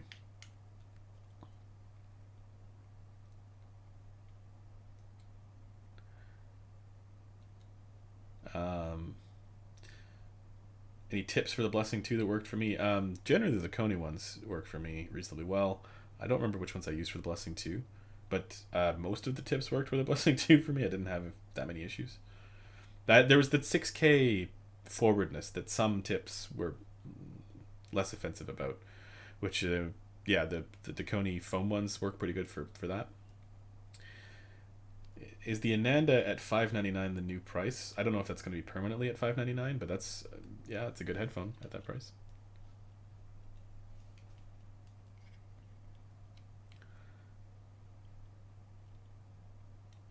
Any thoughts about Snazzy Labs reviews about audio products, if any? I feel like I've seen one of those videos, and I remember thinking this was pretty good, or at least pretty. The way he approached it was decent. If I remember correctly.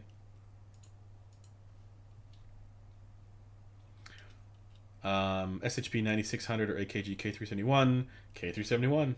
Why? Because it sounds better. the frequency response is better on the K371. I'm telling you guys, like, I know, like, maybe this is like a meme now about at this point, but if I could have everybody own one headphone, it would be the K371 so that they know what stuff's supposed to sound like.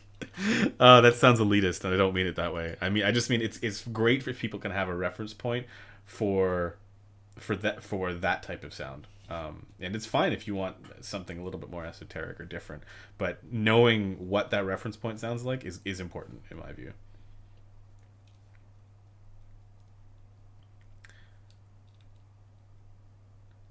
And also, otherwise, if you, the other solution is to get this thing, the Qtlex 5K, which has all of Jaakko Pasanen's. I think it's his that are in here, but it's all the auto EQ presets. I'd mentioned this before, that are based on graphs from systems like this one. So I don't know if this is in there yet, but probably not, because I don't think anybody else has measured it other than me and Kren. But yeah, it's remarkable how effective this can be if your unit is representative and that unit variation isn't playing a strong role, because it does.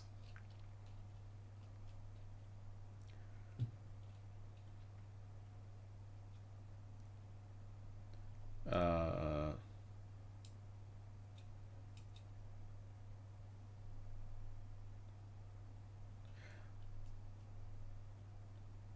but resolve. Harman is just V-shaped. No. Um, Harman is not V-shaped, and people who say that need to read the research. I can understand why some people think that. Um, so, I mean, in general, I think more people should read the research. But basically, Harman is, it's true to say that it's consumer preference based, but it is anchored to flat measuring. It's anchored to speakers, neutral speakers, and what people prefer in neutral speakers as well. Um, so really, the whole project of Harman is to get out of the circle of confusion and make sure that playback equipment and recording equipment is, at least this is Sean Olive and Floyd Toole's desired outcome, to get better agreement there. But what they've ended up with is something that they've demonstrated time and time again, like Olive and Co have demonstrated time and time again, that it is more subjectively, it's more preferred than literally anything else. And people then, they'll say, oh, it was only preferred by 64% or whatever. It's like, okay, but if you look at like the follow-up studies, or like the additional studies that compare that target to all the other headphones, all the other targets, and the headphones default frequency response, overwhelmingly everybody preferred Harman. So the differences that would show up there in the segmentation for the other groups, the people who weren't part of that 64%, they still preferred the tuning. They still liked the tuning of that target. It's just that some of them preferred more bass and some preferred less bass. So some preferred more stronger distance between bass and treble, and other preferred less. So it's not like they preferred some other random frequency response over Harman. It's just that out of this, right, for this, they preferred more bass or less bass, right? In the studies where they compared them against the I'm thinking of one particular one that's like the one regional one, where they were comparing if people in different regions or from different regions had different preferences. That one, the way they set that up, it was like I actually think that was the weakest study of all of them, but it was interesting because that was one of the ones where they took a bunch of headphones and different target curves to see if there was a preference for different target curves in those other places. And then they also had the un-EQ'd headphones there, and everybody preferred Harman. Generally, only the Germans preferred, I think, something brighter, maybe. But overwhelmingly, yeah. So yeah, anybody who says that Harman is just V-shaped, I can understand why you would say that, but you need to just you need to read the research there.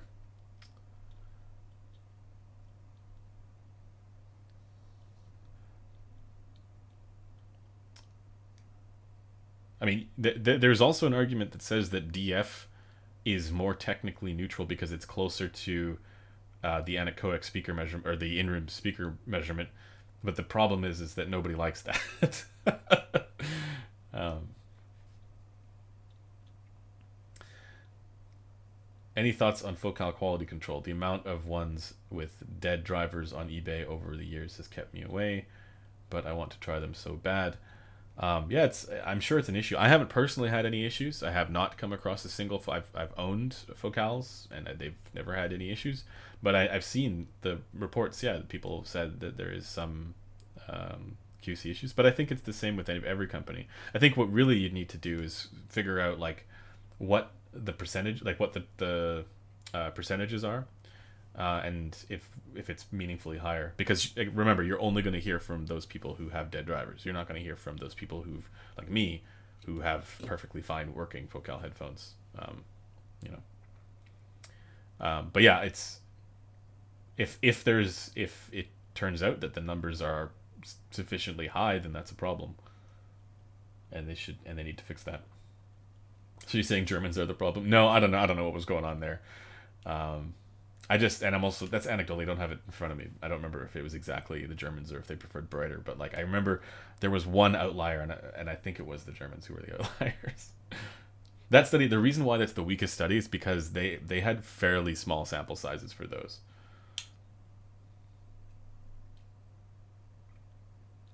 Focal Spirit. I have not evaluated any of those lower end focals.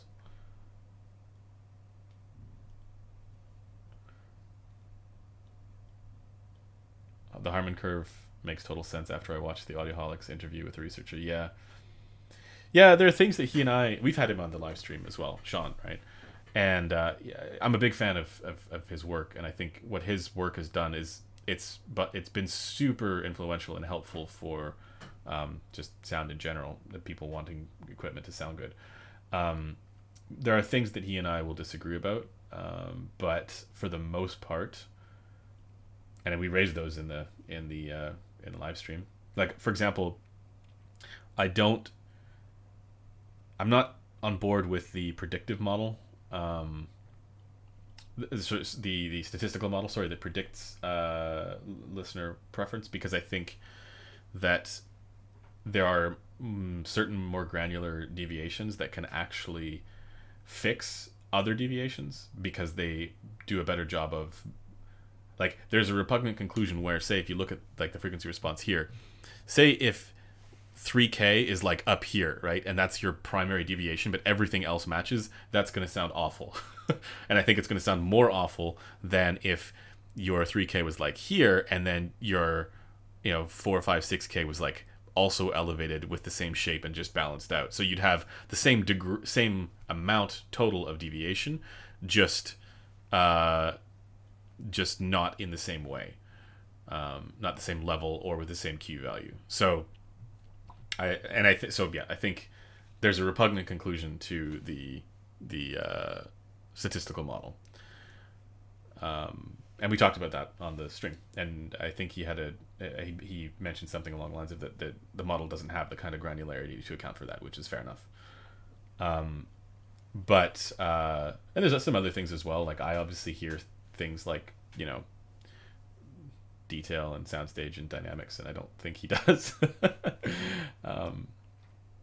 But he's left the door open for more research to be done there, which I think is also important.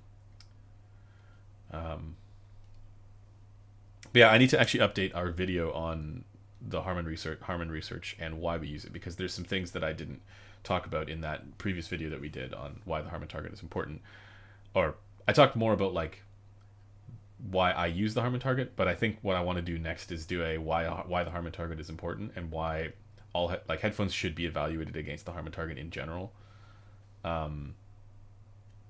Because it's like there's so much of it that is, as much as there are things that I nitpick and I disagree with, and I try and I especially like the segmentation piece, like I want us to say, to hell with the circle of confusion, let's use the targets from the segmentation. But so as much as I'm not like 100% a Harman acolyte, I also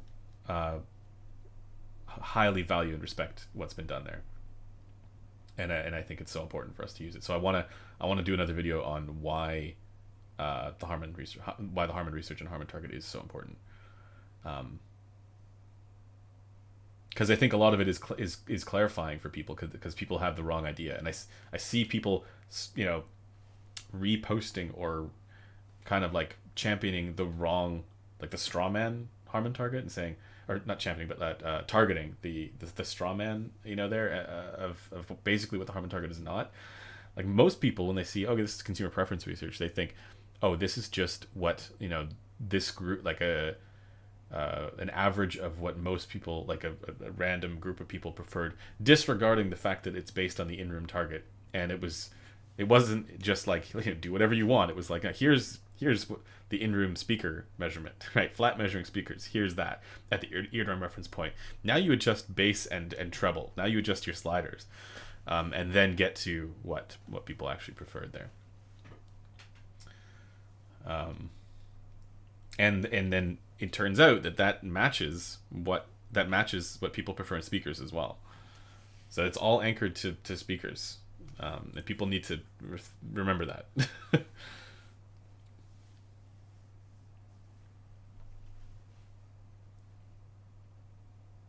In terms of that, you have to weigh the reports of that to the size of the probable buyers and comparison to QC reports from other. Yeah, exactly. Yeah. So unfortunately, that information is not public, so it's hard. Like, I don't know how you would do that. I wish it were, but good luck. Thoughts on Focal Radiance versus Meze Lyric? Comparable, not so much. Nah, just very different from one another. And I mentioned before, like the default frequency response to the Radiance is probably a little bit more balanced. But and also it's more dynamic. But the Lyric is better separated, better control, and has a little bit better clarity for trailing ends of tones. I don't know. There's there's more to it than that. But yeah. Which frequency target does the Sendy Peacock aim for? your guess is as good as mine. No, I think actually the biggest issue with the Peacock, there are two issues with the Peacock. One is the front driver damping. It's like they put a piece of foam over top of the driver. That's never good. I don't think, like, I think that incurs trade-offs that you don't want. And then the other is that there were serious mechanical design issues with that headphone, so that, I mean, the driver resonance frequency was high. It had extreme driver damping, meaning that it didn't boost the way that, the like, so for example, the hi-fi man planers, when you decouple them, the bass boosts at certain different places. That one was super high and it just fell off a cliff, right? So because the driver damping was so intense, and because it didn't have the kind of mechanical design that would cause the arms to move in properly and couple sufficiently with enough clamp pressure, you basically didn't get any bass. That's really the main downside there. But yeah, it's a super blunted sounding headphone too, because it just doesn't have any detail.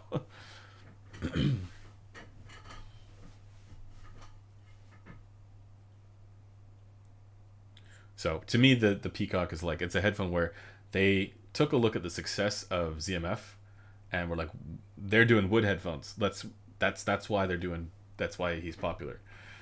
And it is, but then they took that idea and made wood headphones, and aimed it at a segment, the price bracket where people are interested in wood headphones.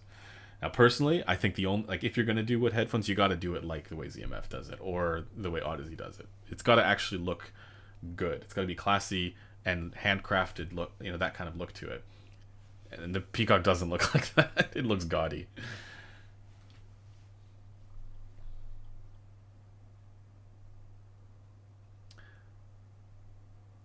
What is your most guilty pleasure headphone and why?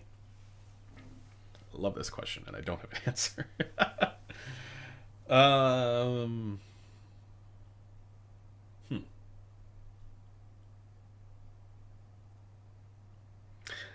I think it changes depending on things. At the moment, I'm really enjoying... So over there, I have the Focal Elire with the Utopia pads, and I'm running it off of the 32 ohm out of the Amps & Sound Kenzie, which boosts the bass like crazy.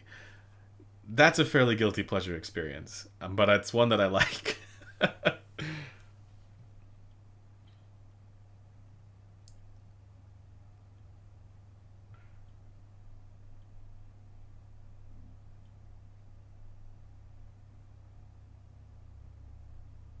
Zach's study into how wood affect the sound. Yeah, I need to check that out. That's interesting. Yeah, and I think it's interesting to think about that stuff, because people do report differences with different woods. So that's interesting, and the density of the wood and stuff like that would make a difference. Yeah, it's interesting. Anyways, guys, that's gonna do it for this live stream. Thanks to everybody for tuning in.